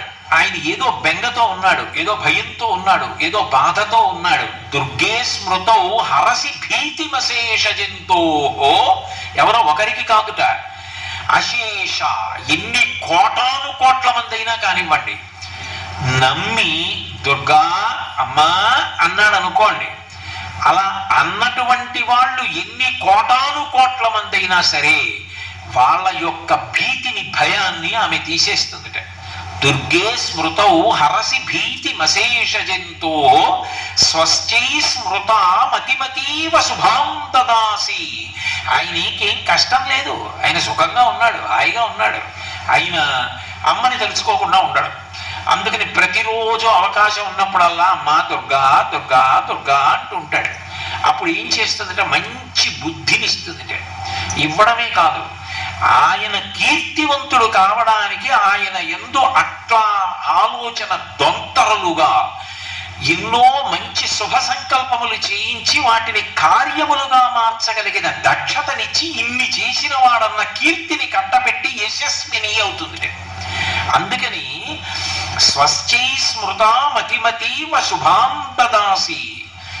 ఆ తల్లి దారిద్ర్య దుఃఖ భయహారిణి కాత్వధన్య. నువ్వు తప్ప ఎవరమ్మా ఇచ్చేది? దారిద్ర్యమును, లేదన్న మాటని ఆమె తీసేస్తుంది. అభూతిమ సమృద్ధించ అంటారే శ్రీ సూక్తంలో, అట్లా లేదన్న మాట, తగినంత లేదన్న మాట, ఈ మాటలు లేకుండా చేసేసేయగలిగినది, పూర్ణత్వమునివ్వగలిగినది. జ్ఞానమనందు గాని తృప్తి ఎందు గాని ఆ స్థితిని ఇవ్వగలిగినది. దారిద్ర్య దుఃఖ శోకం, ఏడుపు, ఏదో లేకపోతే కదూ బాధ, కంటి వెంట నీరు, ఇది లేదు అని బాధపడడానికి కారణమైన పాపమును తొలగించి వాడు సంతోషపడేటట్టు చెయ్యగలిగిన తల్లి. దారిద్ర్య దుఃఖ భయ, భయము మరీ ప్రమాదహేతు, అది మృత్యువుతో సమానం. అటువంటి భయం దేని వలన పొందుతున్నాడో ఆ భయాన్ని తీసేయగలిగిన తల్లి. భయహారిణి కాత్వధన్య సర్వోపకారకరణాయ దయార్ద్రచిత్త. దయచేత ఆర్ద్రమైనటువంటి చిత్తము కలిగిన దానా, మెత్తని తడి కలిగిన మనసు కలదానా, ఓ తల్లి సర్వోపకారకరణాయ, నువ్వు చేయనటువంటి ఉపకారం, నువ్వు చెయ్యనటువంటి ఆ మేలు శుభం లోకంలో ఏముందమ్మా? నువ్వు ఎవరికి ఏదైనా ఇవ్వగలవు, అంత గొప్ప తల్లి. అందుకే శరణాగత దీనార్థ పరిత్రాణ పరాయణే. ఆ తల్లి గొప్పతనం ఎక్కడుంది అంటే, శరణాగతి చేసి అన్ని ఉపాయములను విడిచిపెట్టేసి ఆ తల్లి పాదములను పట్టుకున్న వాళ్ళని ఆమె పొదివి పట్టి కాపాడుతుంది.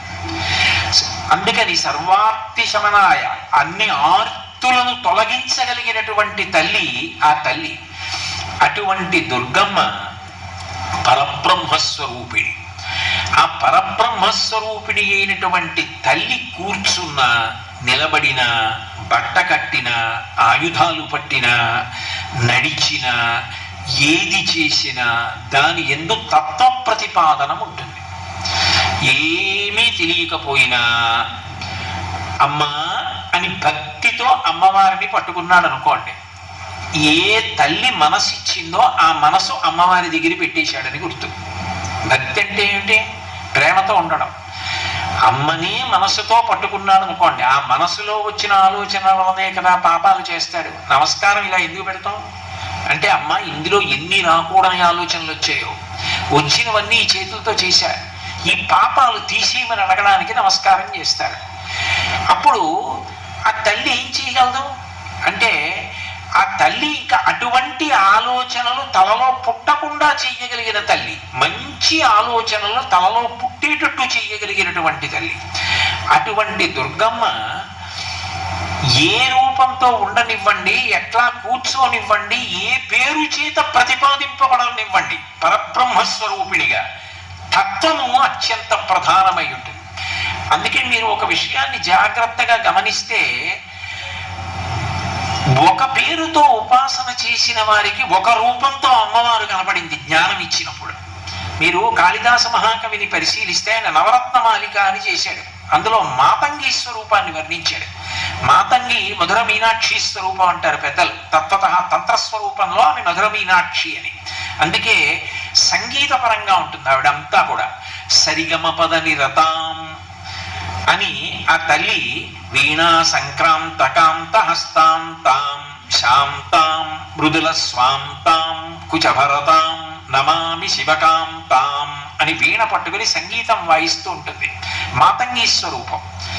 కాళిదాస మహాకవికి కనపడినటువంటి దర్శనమిచ్చినటువంటి అమ్మవారి గురించి స్తుతి చేసిన విధానాన్ని మీరు పరిశీలిస్తే, మాణిక్య వీణాం ఉపలాలయంతీం మదాలసాం మంజుల వాగ్విలాసాం మహేంద్ర నీలద్యుతి కోమలాంగీం మాతంగ కన్యాం మనసా స్మరామి అన్నాడు. మాతంగీ స్వరూపంగా ప్రత్యక్షమైంది. తత్వత వెంటనే పక్క శ్లోకం శ్లోకంలో ఏం చెప్పాడు? చతుర్భుజే చంద్రకళావతంసే కుచోన్నతే కుంకుమరాగ శౌణి పుండ్రేక్షు పాశాంకుశ పుష్పబాణహస్తే నమస్తే జగదేకమాత అన్నాడు. జగదేకమాత, జగత్తుకంతటికి ఒక్కటైనటువంటి తల్లి. అంటే ఆ పరబ్రహ్మస్వరూపిణిగా ప్రకాశించినప్పుడు ఆమె కూర్చున్న, నిలబడిన, ఆభరణములను ధరించిన, ఆయుధములను పట్టుకున్న, ఏది చేసిన తత్వమును ప్రకాశింపచేస్తుంటాం. దానికి నేను మీతో ఒక ఉదాహరణ ప్రస్తావన చెయ్యాలి అంటే, సౌందర్యలహరిలో శంకరాచార్యుల వారు ఒక శ్లోకం చేశారు. నిజానికి మీరు ఆ శ్లోకాన్ని జాగ్రత్తగా గమనిస్తే దానికి పేరు ఉండదు. అందులో అసలు ఆయన ఎవరి గురించి చెప్పారు అని మీరు అడిగారు అనుకోండి, అందులో పేరు లేదు. మీరు ఏం చెయ్యాలి అంటే ఆ శ్లోకాన్ని ఆధారం చేసుకొని బొమ్మ మనసులో గీసుకోవాలి. గీసుకుంటే అప్పుడు ఆ వచ్చిన బొమ్మని మీరు చూసి ఏ పేరుతో పిలవాలన్న అనుమానం వచ్చినప్పుడు మీరు ఏ పేరుతో పిలిచినా పలికే తల్లి అని మీకు అర్థమైపోతుంది. అంత అద్భుతమైన శ్లోకం ఒకటి ఇచ్చారు సౌందర్యలహరిలో.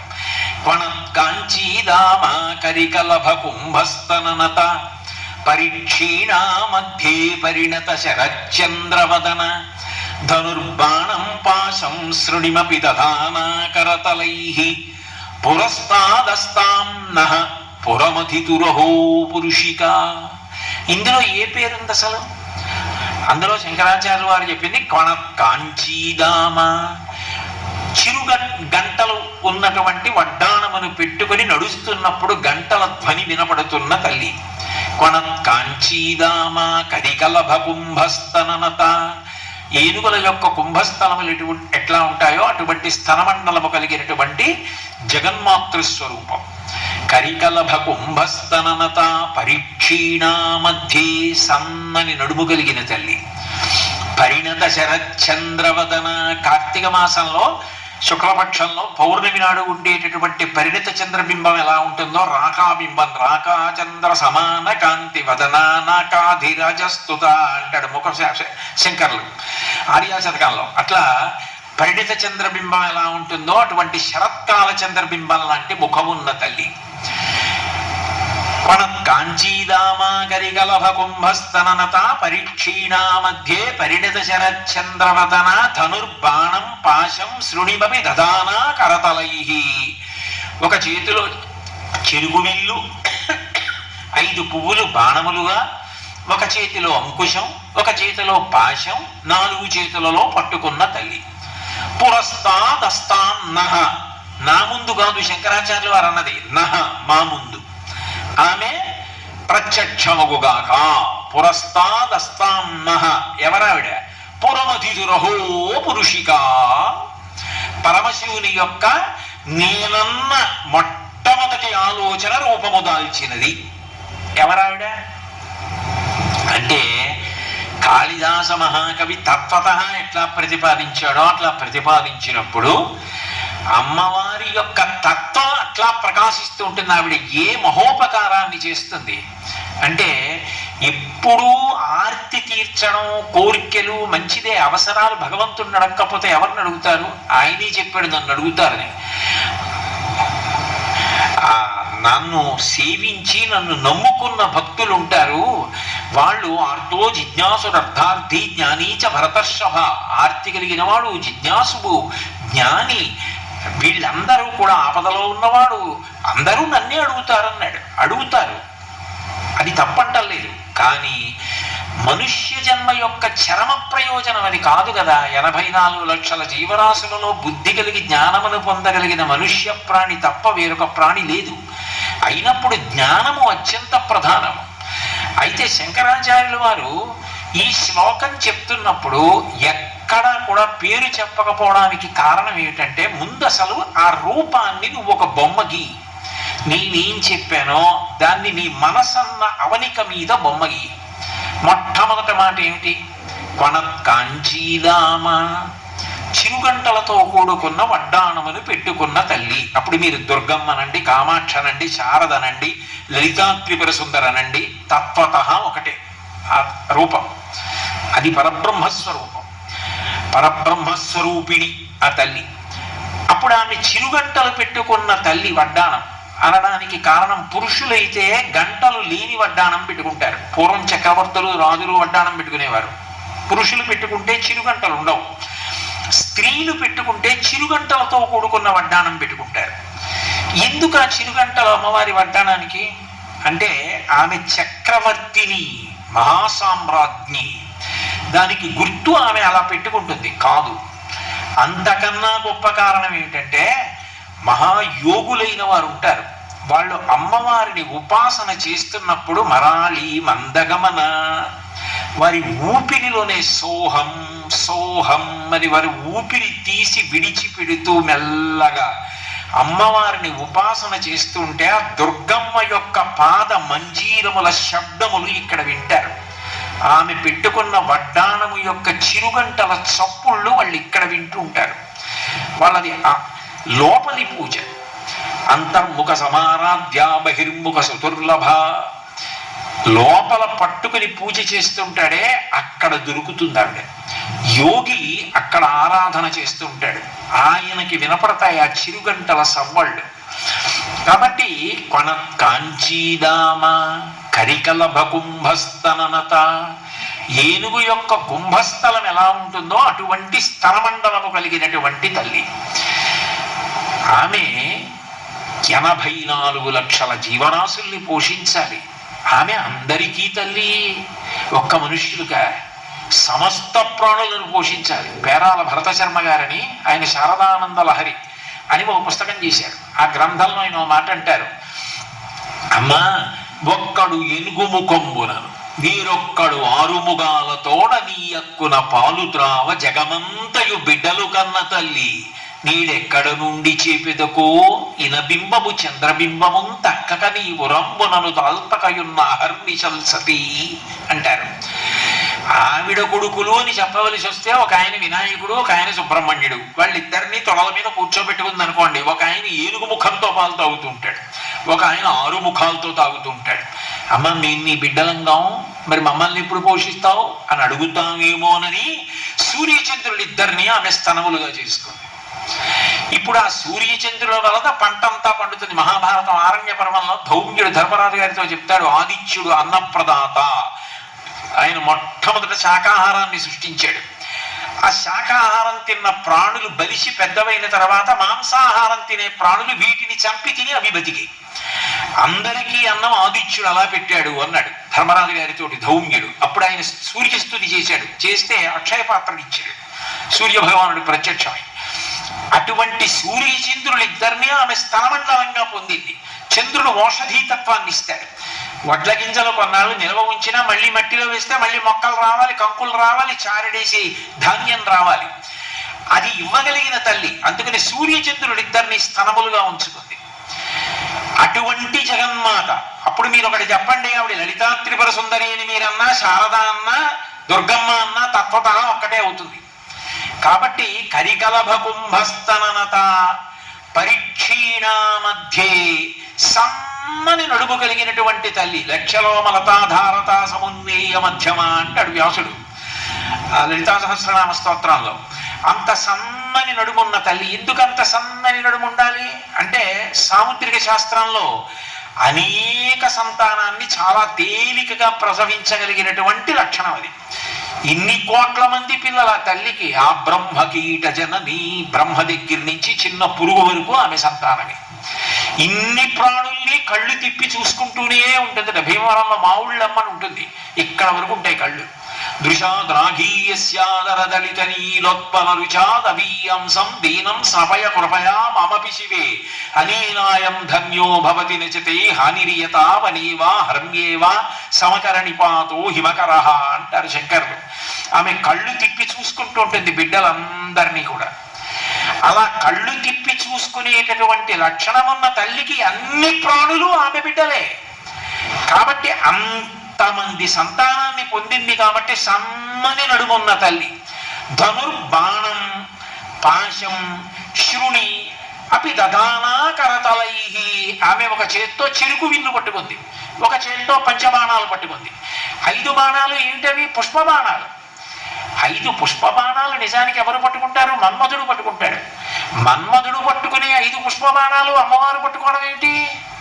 మన్మధుడు పట్టుకున్న అమ్మవారు పట్టుకోవడము అంటే ఒక రకంగా అది చిన్నతనం అవుతుంది.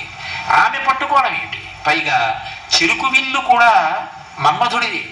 ఎందుకనంటే 2 ధనస్సులు పట్టుకుంటాడు మన్మధుడు అని. ఒకటి చెరుకు విల్లు పట్టుకుంటాడు, రెండోది పువ్వులతో చేసినటువంటి ధనస్సు పట్టుకుంటాడు. అమరకోశం ధనస్సు పువ్వులతో చేసింది పట్టుకుంటాడని వర్ణించింది.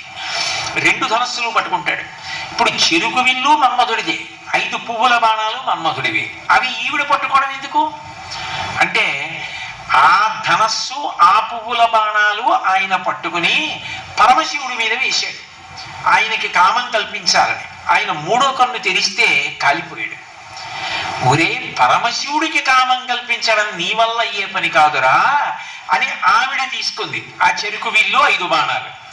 ఇప్పుడు కాముణ్ణి కాల్చేసిన వాడిని తీసుకొచ్చి పక్కన కూర్చోపెట్టుకుని మంగళసూత్రం కట్టించుకుని కామేశబద్ధ మంగళ్య సూత్ర శోభిత కంధరాయి మనందరినీ కని జన్మనిచ్చింది. అంటే ఆ తల్లి గెలుపు అక్కడుంది. 2 అలా ఎందుకు పట్టుకుంది అంటే మన్మధుడి చేతిలో ఉన్నాయనుకోండి, అప్పుడు ఆ బాణాలు ఎవరి మీద పడుతున్నాయో వాళ్ళందరూ కూడా వక్రగతులు పొందుతారు. కారణం ఏమిటి అంటే నిజానికి ఆ 5 పువ్వుల బాణాలు నవమల్లికము, నీలోత్పలము, చ్యూతము, కల్పకము, ఇటువంటి 5 పుష్పబాణాలు పట్టుకుంటాడు మన్మధుడు. ఈ 5 పువ్వుల బాణాలు వేస్తాడు. లోకంలో ఎవరైనా ఏదైనా బాగా పదునైన ములుకున్న బాణం వేస్తే బాధపడతాడు, కానీ పువ్వులు పెట్టి కొడితే ఎవడ బాధపడతాడండి? కాదు. మీరు అక్కడ కొంచెం జాగ్రత్తగా ఒక విషయాన్ని పట్టుకునే ప్రయత్నం చెయ్యాలి. ఎన్ని సుఖాలని మీరు చెప్పండి, అన్ని సుఖాలు 5 ఇంద్రియములను ఆశ్రయించి ఉంటాయి. ఆ 5 ఇంద్రియములు పనిచేయలేదనుకోండి, సుఖము దుఃఖము ఈ 2 మాటలు ఉండవు. నేను మీకు తేలికగా చెప్పాలి అంటే, భగవంతుడు ఏదో ఒక తిథిని నిర్ణయించి, ఇదిగో ఈ తిథి నాడు ఉదయం 11 గంటల నుంచి 12 గంటల వరకు మీకందరూ ఎలా ఉన్నారో అలాగే ఉంటారు, కానీ మీ 5 జ్ఞానేంద్రియములు పనిచెయ్యవు అన్నాడు అనుకోండి. కన్ను, ముక్కు, చెవి, నాలుక, చర్మము 5 పనిచెయ్యవు ఒక గంట సేపు అన్నాడు అనుకోండి. కంటి ముందు సాక్షాత్ కనకదుర్గం వచ్చి నిలబడింది, ఏమైనా తెలుస్తుందా? తెలియదు. కంటి ముందు బ్రహ్మరాక్షసుడు వచ్చి నిలబడ్డాడు, ఏమైనా భయం ఉంటుందా? భయం ఉండదు. ఎందుకని? అసలు ఆ కన్ను పనిచేస్తే కదా. కన్ను పని చేయనప్పుడు ఎదురుకుండా ఎవరు కనపడితే మాత్రం తెలిసింది. చెవి దగ్గర వీణ వాయించారు, తెలియదు. చెవి దగ్గరికి వచ్చి పిడుగు పడింది, తెలియదు. నాలుక మీద మధుర పదార్థం పెట్టారు, తెలియదు. నిప్పు గడిక పెట్టారు, తెలియదు. చర్మం కత్తి పెట్టి కోశారు, తెలియదు. జాజి పువ్వు పెట్టి ముట్టుకున్నారు, తెలియదు. ముక్కు దగ్గర కుక్క కళేబరాన్ని ఉంచారు, తెలియదు. మల్లెపువ్వు ఉంచారు, తెలియదు. 5 ఇంద్రియములు పని చేయకపోతే సుఖ దుఃఖములు లేవు. ఈ 5 ఇంద్రియముల ద్వారా శబ్ద, స్పర్శ, రస, రూప, గంధములు ఈ 5 కొన్ని కోట్ల సుఖాలుగా మారిపోతాయి. శబ్ద, ఎన్ని శబ్దములను విని సంతోషపడిపోతుంటాడో.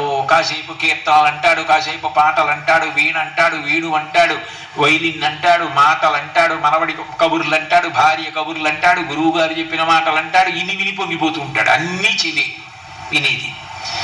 ఎన్ని వాసనలైనా ముక్కే, ఎన్ని ముట్టుకున్నా చర్మమే, ఎన్ని తిన్నా నాలుకే, ఎన్నిటిని స్పృశించినా చర్మమే, ఎన్నిటిని చూసినా కన్నే.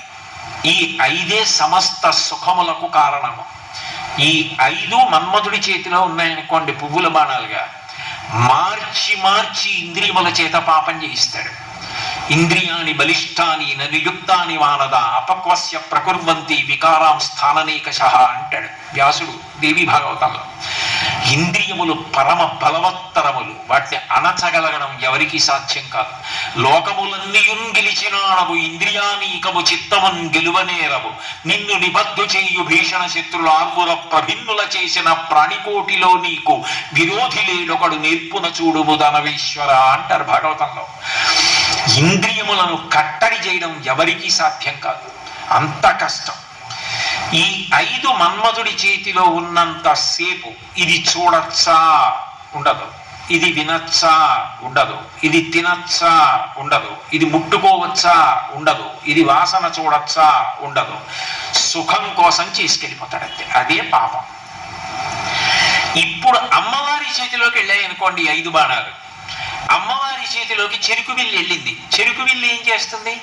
మీరు ఏ కడుపు నుంచి ఏ కడుపు వరకు కొరికినా తీగానే ఉంటుంది. మనసు ఇంద్రియాలతో ఎప్పుడు మధురమైన విషయాల్ని అడుగుతూ ఉంటుంది. అమ్మవారి చేతిలోకి వెళ్ళింది అనుకోండి, ఏ బట్ట రంగు మార్చేసుకుని ఎక్కడికి వెళ్ళిపోడు, అట్లాగే ఉంటాడు. కాకపోతే ఏమవుతుందంటే ఏదైనా తినే ముందు లోపల పరమాత్మ ఉన్నాడు, ఆయన జీర్ణం చేస్తున్నాడు. అహం వైశ్వానరో భూత్వా ప్రాణినాం దేహమాశ్రితః ప్రాణాపాన సమాయుక్తం పచాన్యన్నం చతుర్విధం. హోమగుండంలో వేస్తే ఆవుని ఇవి, లేకపోతే సమిధవి. అంతేకాని పట్టుకెళ్ళి కళ్ళు పోస్తావా? ఎలా పోస్తావు? ఈ లోపల పరమాత్మ ఉన్నాడు జీర్ణం చేస్తూ. ఆయనలోకి నేను ఏది పడితే అది పొయ్యగలనా? పొయ్యొచ్చా అన్న భావన కలుగుతుంది.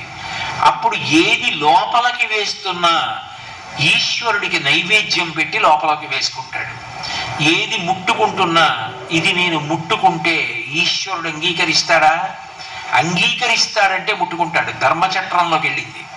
ఇది వాసన చూడచ్చా? చూడచ్చు అంటేనే చూస్తాడు. ధర్మచక్రంలోకి విడింది. ఇది నేను వాసన పీల్చచ్చా? అమ్మవారి దగ్గర సాంబ్రాణి వేసి వాసన పీల్చచ్చు. అమ్మవారి పాదాల దగ్గర పెట్టిన పూలమాల తీసి వాసన చూసి తల మీద పెట్టుకోవచ్చు. భార్యకి ఇచ్చి సిగలో పెట్టుకోమనొచ్చు. ఇప్పుడు ధర్మచక్రంలోకి విడిపోయింది. ఇది నేను తినచ్చా? నైవేద్యం పెట్టి తినచ్చు, తప్పేం లేదు. నేను గృహస్థాశ్రమంలో ఉన్నాను, పులిహోర తినాలనిపించింది, నైవేద్యం పెట్టి తినచ్చు. అన్నీ ఏం ఆలోచిస్తాడంటే ఈశ్వరుడు అంగీకరిస్తాడా? ఈ శక్తినిచ్చిన అమ్మవారు ఒప్పుకుంటుందా నేను చేస్తే అని ఆలోచిస్తాడు. అమ్మవారు ఏమనదు, ఇది నేను అనుభవించినా సంతోషిస్తుంది అంటే చేస్తూ ఉంటాడు.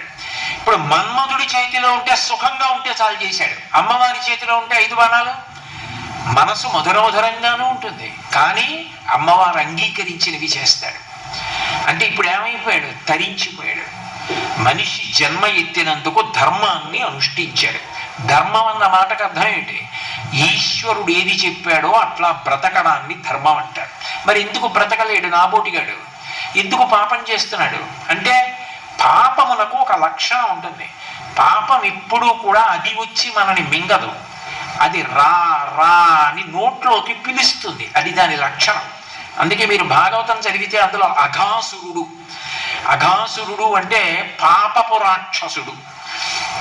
పోతన గారు ఆంధ్రీకరించేటప్పుడు చాలా చక్కటి పేరు పెట్టుకున్నారు. పాపపు రక్కసుడు త్రోవ పడియుండి నృపా అన్నారు.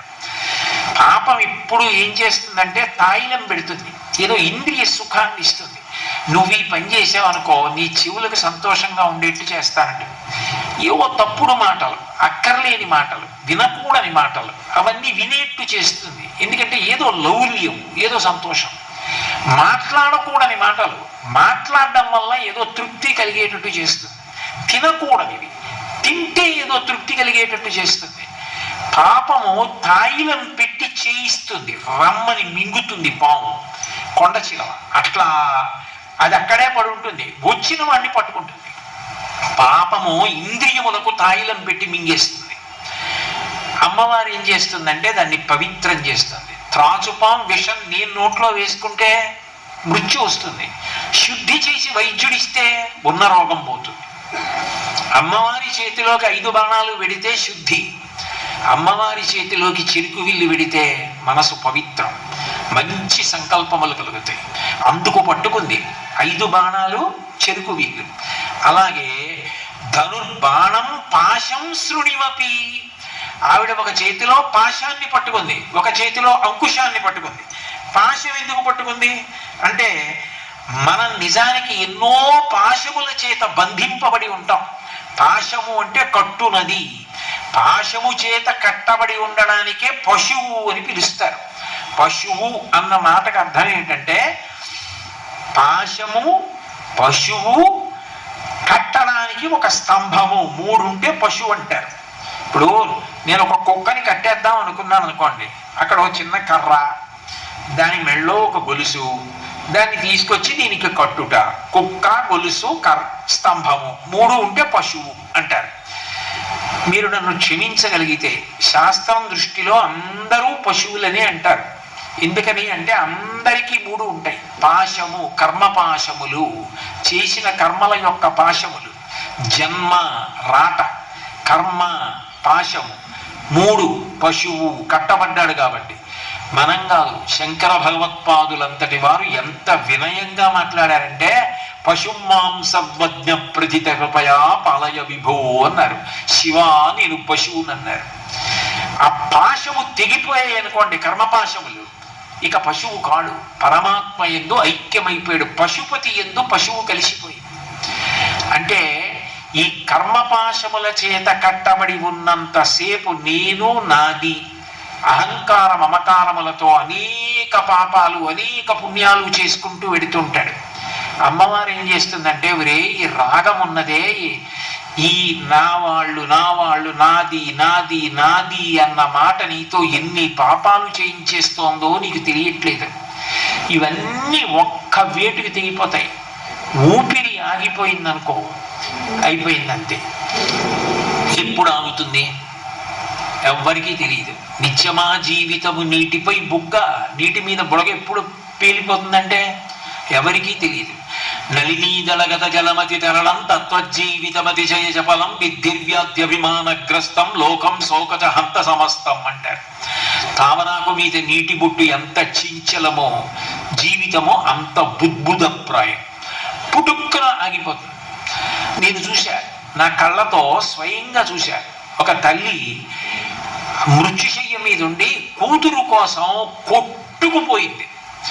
ఎంతమంది ఫోన్ చేశారో ఆ కూతురికి, అమ్మ రావమ్మా, మీ అమ్మగారు కొట్టుకుపోతోందమ్మా నీ కోసం అని. ఏం పర్వాలేదు, మా అమ్మగారికి ఏమవుతుందో, నా కూతురికి జ్వరంగా ఉంది, నేను ఇప్పుడు రాను, రోజు పోయాకో 2 రోజులు పోయాకో వస్తానంది. ఆ తల్లి చచ్చిపోయింది. ఆమె జ్వరంగా ఉన్న కూతురిని తీసుకుని హైదరాబాద్ నుంచి కారులో వచ్చింది. ఈ చనిపోయిన తల్లి చచ్చిపోయే వరకు కొట్టుకుపోయింది కూతురు కోసం. ఆమె వచ్చి అమ్మాని మీద పడి ఏడిచింది. ఆమె ఏమీ ప్రతిస్పందించలేదు. ఒక్కసారి ఊపిరి ఆగిపోయాక ఇక కొడుక, కూతురా, బంధుత్వాలా, ఐశ్వర్యమా ఏముంటాయి? ఏమీ లేవు. అన్ని అనుబంధాలు తెగిపోయాయి. అన్ని అనుబంధాలు తెగిపోవడానికి కారణమైన ఊపిరిని ఎవడు తీస్తున్నాడు? నిద్రపోయినట్టు ఎవరి ఊపిరి ఎవరు తీశారు? నిద్రపోయినప్పుడు కూడా ఊపిరి తీయించిన వాడెవరో వాడు పరమాత్మ, వాడు ఆయుర్దాయ కారకుడు. అటువంటి తల్లి అనుగ్రహం ఉండగా ఈ శరీరాన్ని పుణ్యకార్యములకు ఉపయోగించాలి. కురు పుణ్య మహోరాత్రం, రేపు ఎల్లుండి అనకు, రాత్రనకు పగలనకు, తొందరగా పుణ్యం చేయి. ఎందుకనంటే మళ్ళీ మనుష్య శరీరం వస్తుందని ఏమిటి నమ్మకం? ఇవాళ ఇక్కడ ప్రవచనం జరుగుతోంది, దుర్గమ్మ తల్లి దర్శనం చేసుకుంటాను, హారతి చూస్తాను, వేద విద్వాంసుల్ని దర్శిస్తాను, నేను కూర్చుని 4 మాటలు వింటానంటే ఇతర ప్రాణుల్ని లోపలికి పంపిస్తారా? మనుష్య ప్రాణి అయితేనే ఆ సౌభాగ్యం. అది ఎన్ని కోట్ల జన్మల తర్వాత వస్తుంది. మళ్ళీ మనుష్యత్వం మముక్షత్వం మహాపురుష సంశ్రయ, రమ్మంటే వచ్చేది కాదు, ఎప్పటికో అన్నారు వివేక చూడామణిలో శంకర భగవత్పాదులు. అటువంటి మనుష్య జన్మ వచ్చినప్పుడు దాన్ని సార్థక్యం చేసుకో. అంతేగాని రాగపాశముల చేత కట్టబడిపోతే వద్దని అనరు. నా భార్య, నీకు ప్రేమ ఉండాలి, కానీ పరదేవతానుగ్రహం మంచి భార్య, పరదేవతానుగ్రహం మంచి కొడుకు, పరదేవతానుగ్రహం మంచి కూతురు, వీటన్నిటికన్నా ఈ జన్మలో ఈ శరీరం ఊపిరి వదిలిపెట్టేస్తే ఈ అనుబంధాలన్నీ పుట్టుక్కని దిగిపోతాయి. కానీ ఎన్ని జన్మలెత్తినా నా అనుబంధం తెగనిది దుర్గమ్మతోటే. కాబట్టి అన్నిటికన్నా నాకు ఆవిడ ఎక్కువ అన్న భావన నీకు లేకపోతే ఎక్కడో తప్పు జరిగిపోతుంది. అది గుర్తించు. ఆ ఆర్తి కలగగానే ఆవిడ ఏం చేస్తుందంటే ఈ రాగపాశముల మీద భక్తి పాశం వేస్తుంది. వేసి దగ్గరికి లాక్కుంటుంది. ఎక్కడో దూరంగా తిరుగుతున్నాడు కాదు, ఆ భక్తి పాశం వేసి దగ్గరికి లాక్కుంటుంది. ఇప్పుడు భక్తి ఏం చేస్తుంది అంటే శంకర్లు అంటారు శివానంద లారిలో, ఆనందాశ్రుభిరాతనోతి పులకం నిర్మల్యతశ్చాదనం వాచాశంక ముఖస్థితైశ్చ జఠరాపూర్తిం చరిత్రామృతైః రుద్రాక్షైర్భసితేన దేవ వపుషో రక్షాం భవనా పర్యంకే వినివేశ్య భక్తి జననీం భక్తార్భకం రక్షతి అంటారు. ఇప్పుడు ఆయన విభూతి పెట్టుకోవడానికి ఇష్టపడతాడు, బొట్టు పెట్టుకోవడం ఇష్టపడతాడు, రుద్రాక్షమాల వేసుకోవడం ఇష్టపడతాడు, భగవత్ కథాశ్రవణం ఇష్టపడతాడు, భగవంతుడి గురించి మాట్లాడడం ఇష్టపడతాడు, మంచి పనులు చేయడంలో ఉత్సాహం పొందుతాడు, చెడు పని నాకు వద్దని దూరంగా ఉంటాడు. ఏమిటి దానివల్ల కలిసి వచ్చేది? ఏదైనా కానివ్వండి, అదేమి శాశ్వతం. ఎంత గొప్పదైనా కారీ రాజులు రాజ్యములు గెలువరే గర్వోన్నతి పొందరే వారేరి సిరి మూటగట్టుకొని పోవంజాలిరే భూమిపై పేరైనన్ గలదే సిమి ప్రముఖులను ప్రీతి నిశక్కాముల ఈరే కోర్కెలు వరలం తలపరే కలమన్ భార్గవ. ఎవడో మంచి పని చేశాడో వాడి పేరు ఉండిపోతుంది తప్ప మిగిలిన వాళ్ళ పేర్లు ఉండిపోయాయా? ఎక్కడుంటాయి? కాబట్టి అమ్మవారు ఏం చేస్తుంది అంటే భక్తి పాశం వేసి దగ్గరికి లాగుతుంది. ఇప్పుడు భక్తి ఏం చేస్తుంది? మీరు ఏ పని చేస్తూ ఉండనివ్వండి, భక్తి ప్రశ్న వేయిస్తుంది. అమ్మవారు సంతోషిస్తుందా అని ఒక ప్రశ్న. ఎందుకని? నేను ఇవాళ ఏదైనా ఒక చెయ్యకూడని పని చేసి సుఖపడాలి అని నాకు అనిపించింది అనుకోండి, ఒరే ఇవాళ చేసేస్తావు సరే, రేపు పొద్దున్న అమ్మవారికి పాదయోహో పాద్యం సమర్పయామి అని మా అమ్మ పాదాల మీద నేను నీళ్లు పోసి కడగాలి కదా. అప్పుడు ఆవిడ పాదాలు బలవంతంగా నేను లాగుతానా? ఆవిడ పళ్ళెంలో పాదాలు పెట్టద్దు. ఆవిడ ఎందుకురా నీచుడా నీకు నేను పాదాలు ఇవ్వాలి? నిన్న ఏం చేసావు నాకు తెలీదా? నువ్వు చెప్పేవి ధర్మపన్నాలు, నువ్వు చేసిన పని ఏ పని చేశావు? ఇలా కడుగుతావు నా కాళ్ళు కడగద్దు నువ్వు అని ఆవిడ నా పాదాలు వెనక్కి తీసేసుకుంటే నేను ఉండగలనా? నాకొద్దు. నాకు ఈ అధార్మికమైన సుఖం వద్దు. నాకు మా అమ్మ పాదాలు కడగడం, అమ్మ పాదోదకం పుచ్చుకోవడమే నాకు కావాలి. ఇప్పుడు భక్తి ఏం చేస్తుంది అంటే అధర్మమునందు అనురక్తి తీసేస్తుంది. భక్తి ధర్మమునకు కారణమవుతుంది. భక్తి ఛాందసము కాదు. బాగా గుర్తుపెట్టుకోవాలి. భక్తి రెండు విరుద్ధ విషయముల కలయిక. నిప్పుంటే నీరు లేదని గుర్తు, నీరుందంటే అక్కడ నిప్పు వెలగదని గుర్తు. భయం ఉంటే ధైర్యము లేదని గుర్తు, ధైర్యం ఉంటే భయము లేదని గుర్తు. ధైర్యము భయము రెండు ఉంటే భక్తి ఉందని గుర్తు. అది అలా. భక్తి ఉన్నవాడు అనుకోండి, తాను నమ్మినది తాను చెయ్యవలసినది ఏదో అని చేయడానికి భయపడ్డం. ఎందుకంటే నాకు భగవంతుడు ఉన్నాడని ధైర్యం. తాను చెయ్యకూడనిది చేయడానికి భయపడతాడు, ఎందుకంటే భగవంతుడు చూస్తున్నాడని భయం. ఆరోగ్యవంతమైన భయాన్ని ధైర్యాన్ని రెండింటిని ఇవ్వగలిగినది భక్తి.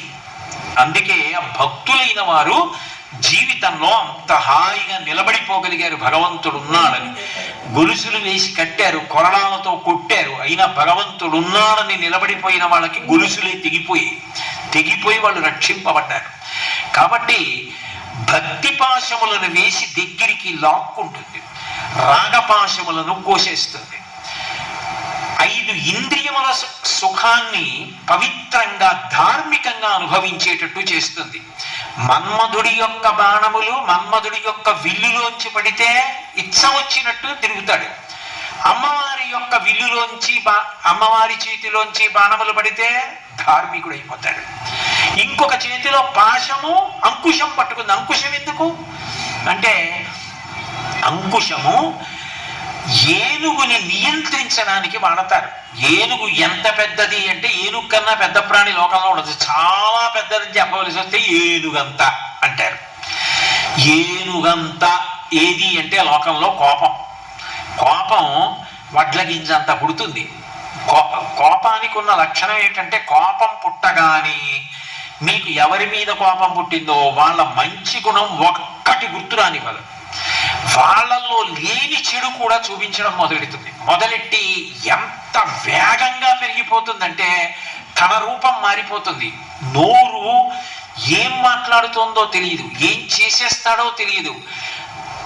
శ్రీరామాయణం సుందరకాండలో హనుమంటారు, క్రుద్ధ పాపం న కుర్యాత్కః క్రుద్ధో హన్యాత్కురుడపి. ఆ క్రుద్ధుడు కోపము చేసినటువంటి వాడు ఏం చేయడు, చివరికి పెద్దల్ని చంపేస్తాడు కూడా. క్రుద్ధ పాపం న కుర్యాత్కః క్రుద్ధో హన్యాత్కురుడపి క్రుద్ధ పరుషయా వాచా నరం సాధూన దీక్షిపేత్. నోటి వెంట ఏది పడితే అది మాట్లాడతాడు. ఎంతటి పెద్దవారిని కూడా ఏకవచన ప్రయోగం చేసేస్తాడు. విమర్శిస్తాడు, తక్కువ చేసి మాట్లాడతాడు. ధన్యాస్తే పురుష శ్రేష్ఠ ఏ బుద్ధ్యా కోపముద్ధితం నిరుంధంతి మహాత్మానో దీప్తమగ్ని వివాంభస యస్యముత్పదితం క్రోధం క్షమయైవ నిరస్యతి యథోరగస్తచం జీర్ణాంసవై పురుషముచ్యతే అంటారు హనుమ. ఎవరికి కోపం వచ్చిందో వారు ఆ అగ్నిహోత్రం మీద నెయ్యి పొయ్యకుండా నీళ్లు పోసిన వాడెవరో ఆయన ధన్యుడు. ఓర్పు పట్టి తొందరపడకు. ఇత పూర్వం ఎన్ని ఉపకారాలు చేసినవాడు, ఎన్ని మంచి పనులు చేసినవాడు. సరే, నీకు కోపం ఎందుకు వచ్చింది? ఆయన తప్పు చేశాడని. నువ్వు చేయలేదా? నువ్వు జీవితంలో ఎప్పుడు ఏ తప్పు చేయలేదా? నువ్వు ఏ తప్పు చేయనివాడివైతే ఆయన తప్పు చేసినందుకు కోపం పెట్టుకో. నువ్వు తప్పు చేసిన వాడివి అయితే తప్పు చేసిన వాడి మీద కోపం పెట్టుకోవడానికి నీకున్న అర్హత ఏంటి? Polluted hands cannot touch the pure fountain of justice అని ఇంగ్లీష్లో ఒక ప్రొవెర్బ్. మన చేతులే అపవిత్రంగా ఉంటే పవిత్రమైన దాన్ని ముట్టుకోవడానికి మనకు అర్హత ఎక్కడుంది? వేరొకడు తప్పు చేశాడని చెప్పడానికి ముందు నేను చెయ్యని తప్పే ఉంది కనుక అని ఆలోచించుకున్నవాడు వేరొకడిని విమర్శించలేడు, తప్పు పట్టలేడు. కోపం తాత్కాలికంగా దిద్దుతుంది, ప్రేమ శాశ్వతంగా దిద్దుతుంది. ప్రేమ భావన చూపించి అందరినీ కలుపుకుంటాడు. అందరం అమ్మ బిడ్డ, ఆ తల్లి బిడ్డలమే. కాకపోతే ఆయన కొంచెం కోపంలో ఉన్నాడు. అమ్మాది తగ్గించి మేమందరం కలిసి సహజీవనం చేసేటట్టుగా అనుగ్రహించు అంటాడు. తన శాంతాన్ని కోల్పోడు. కోపమును వ్యవస్థని చక్కదిద్దడానికి ఉపకరణంగా వాడతాడు. అటువంటి స్థితిని అమ్మవారు ఇస్తుంది. లేకపోతే ఏమైపోతుందంటే తన కోపము తాని బాధ పెడుతుంది. ఇప్పుడు నేను మీ దగ్గరికి వచ్చి మీ మీద ఏదో కోపంతో, ఏదో భగవంతుడి దయ వల్ల నాకు అటువంటి దురలమాటలు కలగకుండుగాక మీ మీద పెట్టకూడదు కాబట్టి నా మీద పెట్టుకుంటున్నాను. నేను మీ దగ్గరికి వచ్చి అనరాని మాటలన్నీ అన్నాను అనుకోండి, మీరు అన్నీ విని హాయిగా నవ్వి ఉమామహేశ్వర పరబ్రహ్మార్పణమస్తు అని లేచి వెళ్ళిపోయారు అనుకోండి, ఎవరి కోపం ఎక్కువ అవుతుంది? ఎలా ఇన్ని తిడితే ఉమామహేశ్వర పరబ్రహ్మార్పణమస్తు అన్న బుద్ధి వెళ్ళిపోతారేంటే ఇంకా ఎక్కువైపోతుంది. శాంతంగా ఉన్నవాణ్ణి, ప్రశాంతంగా ఉన్నవాణ్ణి, భక్తితో ఉన్నవాణ్ణి, కోపంగా ఉన్నవాడు నోరు వదరి పాపం మూట కట్టుకోవడం తప్ప చేసేది ఏమీ ఉండదు. అది ఆత్మతృప్తి అంతే, నేను ఆయన్ని తిట్టేనని తప్ప ఉపయోగం ఏముంది అందులో? కానీ ప్రేమ అట్లా కాదు, మార్చడం కాదు, శాశ్వతంగా మారుస్తుంది, శాశ్వతమైన అనుబంధాన్ని ఇస్తుంది. అందుకే అమ్మవారు క్రోధము ఎవరికి ఉన్నదో ఆ కోపము తీసేస్తుంది. కోపం తీసేసి దాని స్థానంలో ఏం చేస్తుందంటే కోపం మీద కోపం వచ్చేట్టు చేస్తుంది. ఏమిటి నాకు ఈ దిక్కుమాలిన కోపం, అయిందానికి కాని దానికి కోపం వస్తుంది, ప్రతి వాళ్ళని కోపడతాను, ఇంక ఈ కోపం పోదా నాకు? ఈ మాట కోపం వస్తే బాగా పరిశీలన చేయాలి. నేను బాగా ఆలోచించి, అవతల వాళ్ళ మంచి ఆలోచించి, అసలు ఎవరిని ఏమీ అనకుండా ఉండడం నేను సాధన చెయ్యాలి, ప్రేమించడం నేర్చుకోవాలి అన్న భావన కలుగుతుంది. ఎప్పుడు అమ్మవారి పాదముల వంక చూసిన వాడిని పాశములు వేసి దగ్గరికి లాగి వాడికి ఉన్న క్రోధాన్ని తీసేస్తుంది. ఎందుకని? ఒక్కటి జ్ఞాపకం పెట్టుకోండి, ఎన్ని పాపాలు చేసినా రెండే కారణాలు, రాగము ద్వేషము. రాగము పాశము, రాగపాశం, ద్వేషము కోపం. పాపం ఎందుకు చేశాడు? అయ్యో మా అబ్బాయి కోసం, మా అమ్మాయి కోసం నేను సంపాదించద్దు, మా మనవలకి సంపాదించద్దు, మా ముని మనవలకి సంపాదించద్దు, ఇని మనవల కోసం సంపాదించద్దు, సంపాదించావు, ఊపిరాగిపోయింది. ఈ పాపం అంతా నువ్వు అట్టుకుపోయావు, డబ్బంతా వాళ్ళు అట్టుకుపోయారు. దేనికి? అది చేసింది ఏముందో అదే నీ వెంట వస్తుంది. దేనికోసం ఇవన్నీ? దేనికోసం చేసినట్టు, ఎంతకాలం ఉంటామని చేసినట్టు. ఆఖరికి నేను అలా అన్నానని అనుకోకండి, ఇంట్లో ఉన్న ఒక ఇనప మూకుడుకున్న ఆయుర్దాయం కూడా వ్యక్తికి ఉండదు.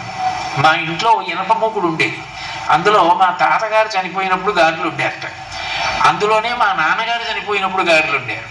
మూడో మాట నేను ఇటువంటి పవిత్రమైన సభలో అనకూడదు. అంటే ఆ మూకుడుకు చూసినన్ని తరాల్ని మా ఇంట్లో ఇంకెవరు చూశారు?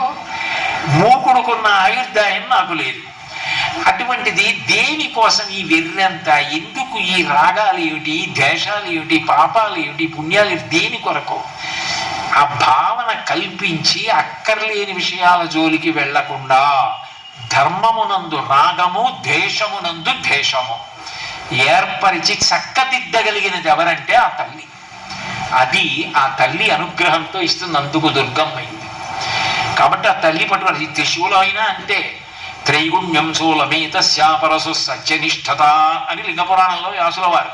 త్రైగుణ్యం అంటే సత్వరజస్తమో గుణాలు, అవే రాగద్వేషాలుగా మారి పాపపుణ్యాలు చేయిస్తే అదే త్రిశూలం. మీరు ఏ ఆయుధంగా చెప్పండి, అదే ప్రతిపాదన అవుతున్నప్పుడు. కాబట్టి ఆ తల్లి అనుగ్రహం కలిగితే వెంటనే రాగద్వేషములు సమసిపోతాయి. కాబట్టి ఇప్పుడు జీవితం ఒబ్బిడి అయి మనుష్య జన్మ సార్థక్యం పొందుతోంది. ఒరే అబ్బాయి, మన్మధుడి చేతిలో ఉండి పడితే పాడైపోతావు, నా చేతిలో ఉన్నవి నీ మీద పడితే ఉద్ధరణ పొందుతావు. ఒకటే ఉదాహరణ, చేతిలో దొంగ కత్తి పట్టుకుని వెంటపడ్డాడు. మెళ్ళలో బంగారం గొలుసులు, చేతికి గడియారం, చేతిలో డబ్బు ఉన్నవాడు పరిగెడుతున్నాడు. దొంగ వెనకాతల కత్తి పట్టుకు పరిగెడుతున్నాడు, ముందు ఉన్నవాడు పరిగెడుతున్నాడు. ఆ వస్తున్నటువంటి దొంగ రాతిని తన్నుకుని పడిపోయాడు, చేతిలో కత్తి దూరంగా పడింది. ఆ ముందు పారిపోతున్నవాడు వెనక్కి వచ్చి కత్తి తీసుకున్నాడు, ఇప్పుడు దొంగ పరిగెడుతున్నాడు. ఆయుధం మారింది. ఇంతకు ముందు దొంగ చేతిలో ఆయుధం ఉంటే ఉన్నవాడు పరిగెత్తాడు, ఇప్పుడు ఉన్నవాడి చేతిలో ఆయుధం ఉంటే దొంగ పరిగెత్తాడు. అమ్మవారి చేతిలో ఆయుధాలు ఉంటే మన్మధుడు పారిపోతాడు, మన్మధుడి చేతిలో ఆయుధాలు ఉంటే మనం పడిపోతాం. మన్మధుడి చేతిలో ఉన్న ఆయుధాలు, ఆ పూల బాణాలు, ఆ చెరుకు విల్లు మన మీద పడితే పతనం, అవే అమ్మవారి చేతిలో ఉన్నవి పడితే అభ్యున్నతి. దానికి ఒకే ఒక్కటి ఆవిడ అడిగేది ఏమిటంటే, నువ్వు నాకేదో ఇంత చెయ్యని అమ్మవారు ఎప్పుడు అడగదు. అమ్మవారు కోరేది ఒక్కటే, ఆవిడ ఉన్నదని నమ్మమంటుంది. నేనున్నానని నమ్ము. దుర్గమ్మ ఉన్నది, విజయవాడ ఇంద్రకీలాద్రి మీద ఉన్నదని అనుకోకు. ఆమె ఎక్కడ ఉన్నది అంటే యథార్థమునకు ఇక్కడే ఉన్నది, చిత్స్వరూపిణి అయి ఉన్నది. ఇక్కడ ఉన్నదాన్ని ఇక్కడ ఉండి నీతో ఇన్ని చేయిస్తోంది కదా. ఆమె యాదేవి సర్వరూపేషు క్షుధారూపేణ సంస్థిత. ఇక్కడ ఉంది, ఊళ్ళో విషయాలన్నీ చూస్తున్నాను, ఇందులో పదార్థం అయిపోయింది, ఆకలిస్తోందని నాకు తెలియదు, కానీ ఆకలి వేసి ఒరే లోపల ఉన్నదంతా అయిపోయింది, నీరసపడిపోతావు, పడిపోతావు, తినరా అని ఆవిడే చెప్తోంది.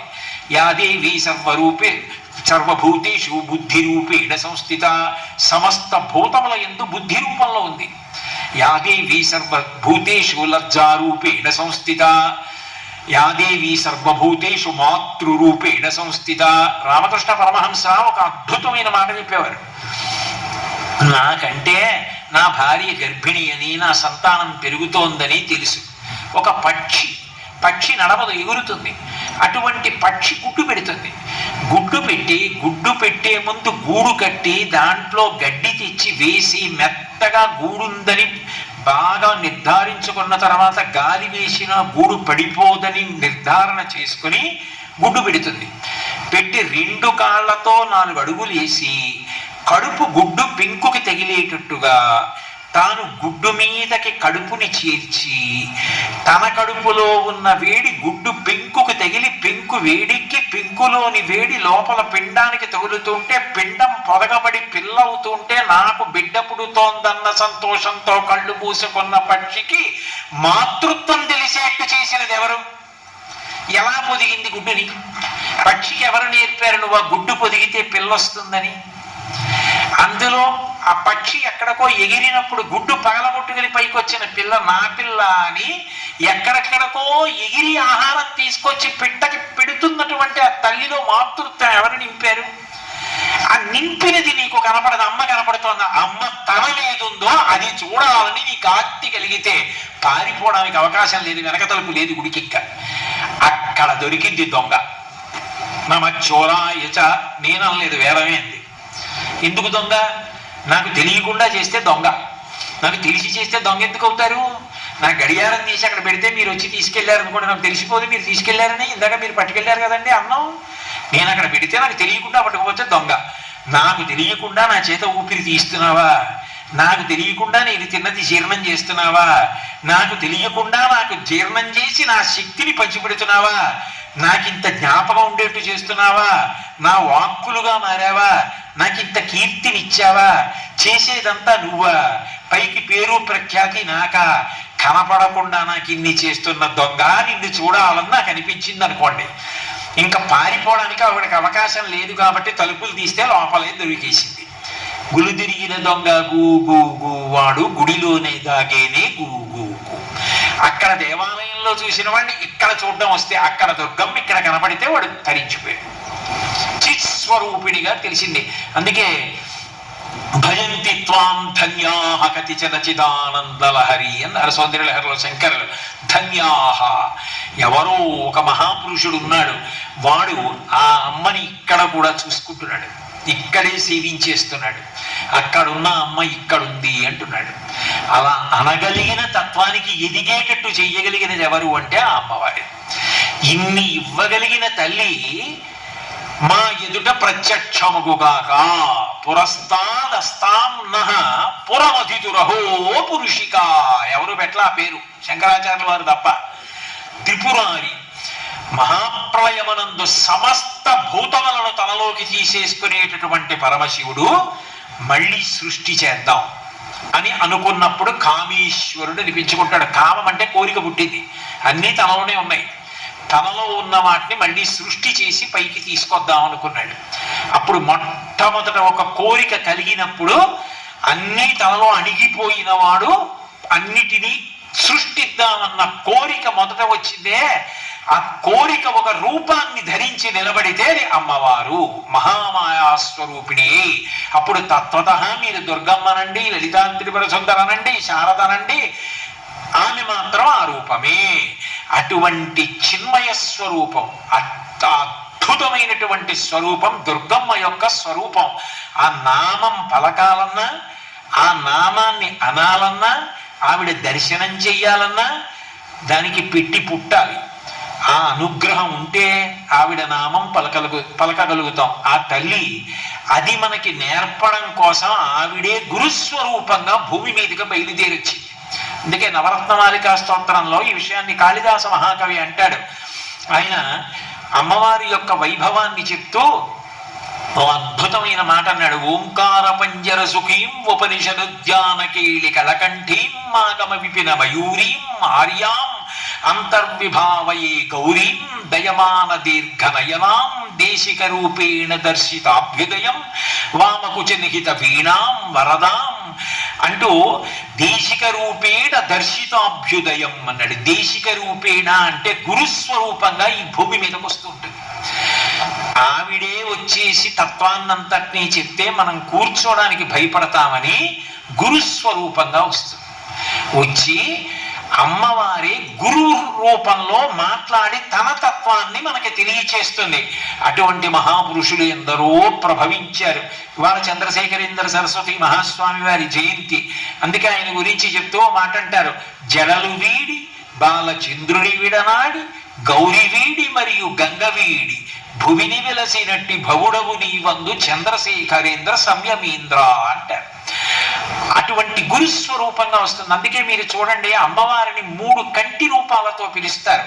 కామాక్షి, మీనాక్షి, విశాలాక్షి అని 3 కళ్ళే, కంటి సంబంధమైన పేర్లు. నిజానికి అవి ఏమిటో తెలుసా? 3 కూడా గురుస్వరూపాల యొక్క తత్వం. కామాక్షి అంటే కుక్కుట న్యాయం అంటారు. గురువు గారు స్పర్శ దీక్ష, ముట్టుకుని తల మీద చెయ్యి పెట్టి దీక్షనిస్తారు. దీక్ష అంటే పొదగడం, గుడ్డు పిల్ల అయినట్టు తనలోనే ఉన్న జ్ఞానం ఉపాసన ద్వారా తనెవరో తెలుసుకునేటట్టుగా చేస్తాడు గురువు.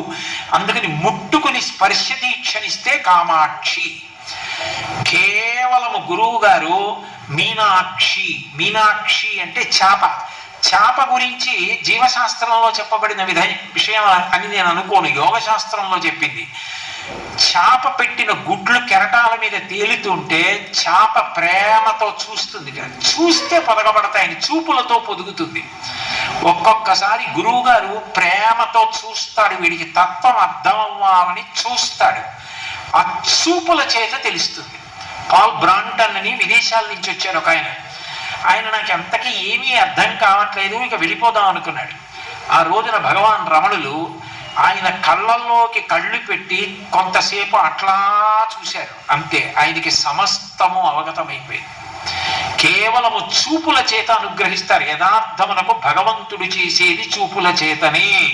భగవంతుడు చేతులతో చేయడు ఏది. భగవంతుడు ఏది చేసినా చూపులతో చేస్తాడు. అందుకే పోతన గారు కూడా ఆ మొట్టమొదటి మొట్టమొదటే శ్రీకైవల్య పదంబు చేరుటకునై చింతించదం లోకరక్షైకారంభకు భక్తపాలన కళా సంరంభకు దానవోద్రేక స్తంభకు కేళి లోల విలస దృగ్జాల సంభూత నానా కంజాత భవాండ కుంభకు మహానందాంగనాఢ్యంబకున్నంటారు. కేళిలోల విలస దృగ్జాల సంభూత నానా కంజాత భవాండ కుంభకు తన చూపుల చేత కోట్ల బ్రహ్మాండములను సృష్టించి నిలబెట్టి మహాప్రళయంలో లయం చేసేటటువంటి పరమాత్మ. అటువంటి తల్లి కాబట్టి చూపుల చేత జ్ఞానం ఇస్తుంది, స్మరణల చేత కేవలము స్మరించి రక్షిస్తారు. ఒకప్పుడు శృంగేరి పీఠాధిపతులు చంద్రశేఖర భారతీ స్వామి వారు స్మరించి నేపాల్ రాజుని కాపాడారు. ఇప్పటికీ చరిత్రలో ఉన్నాయి ఆ ఘట్టాలు. అలా గురువులు రక్షించినటువంటివి.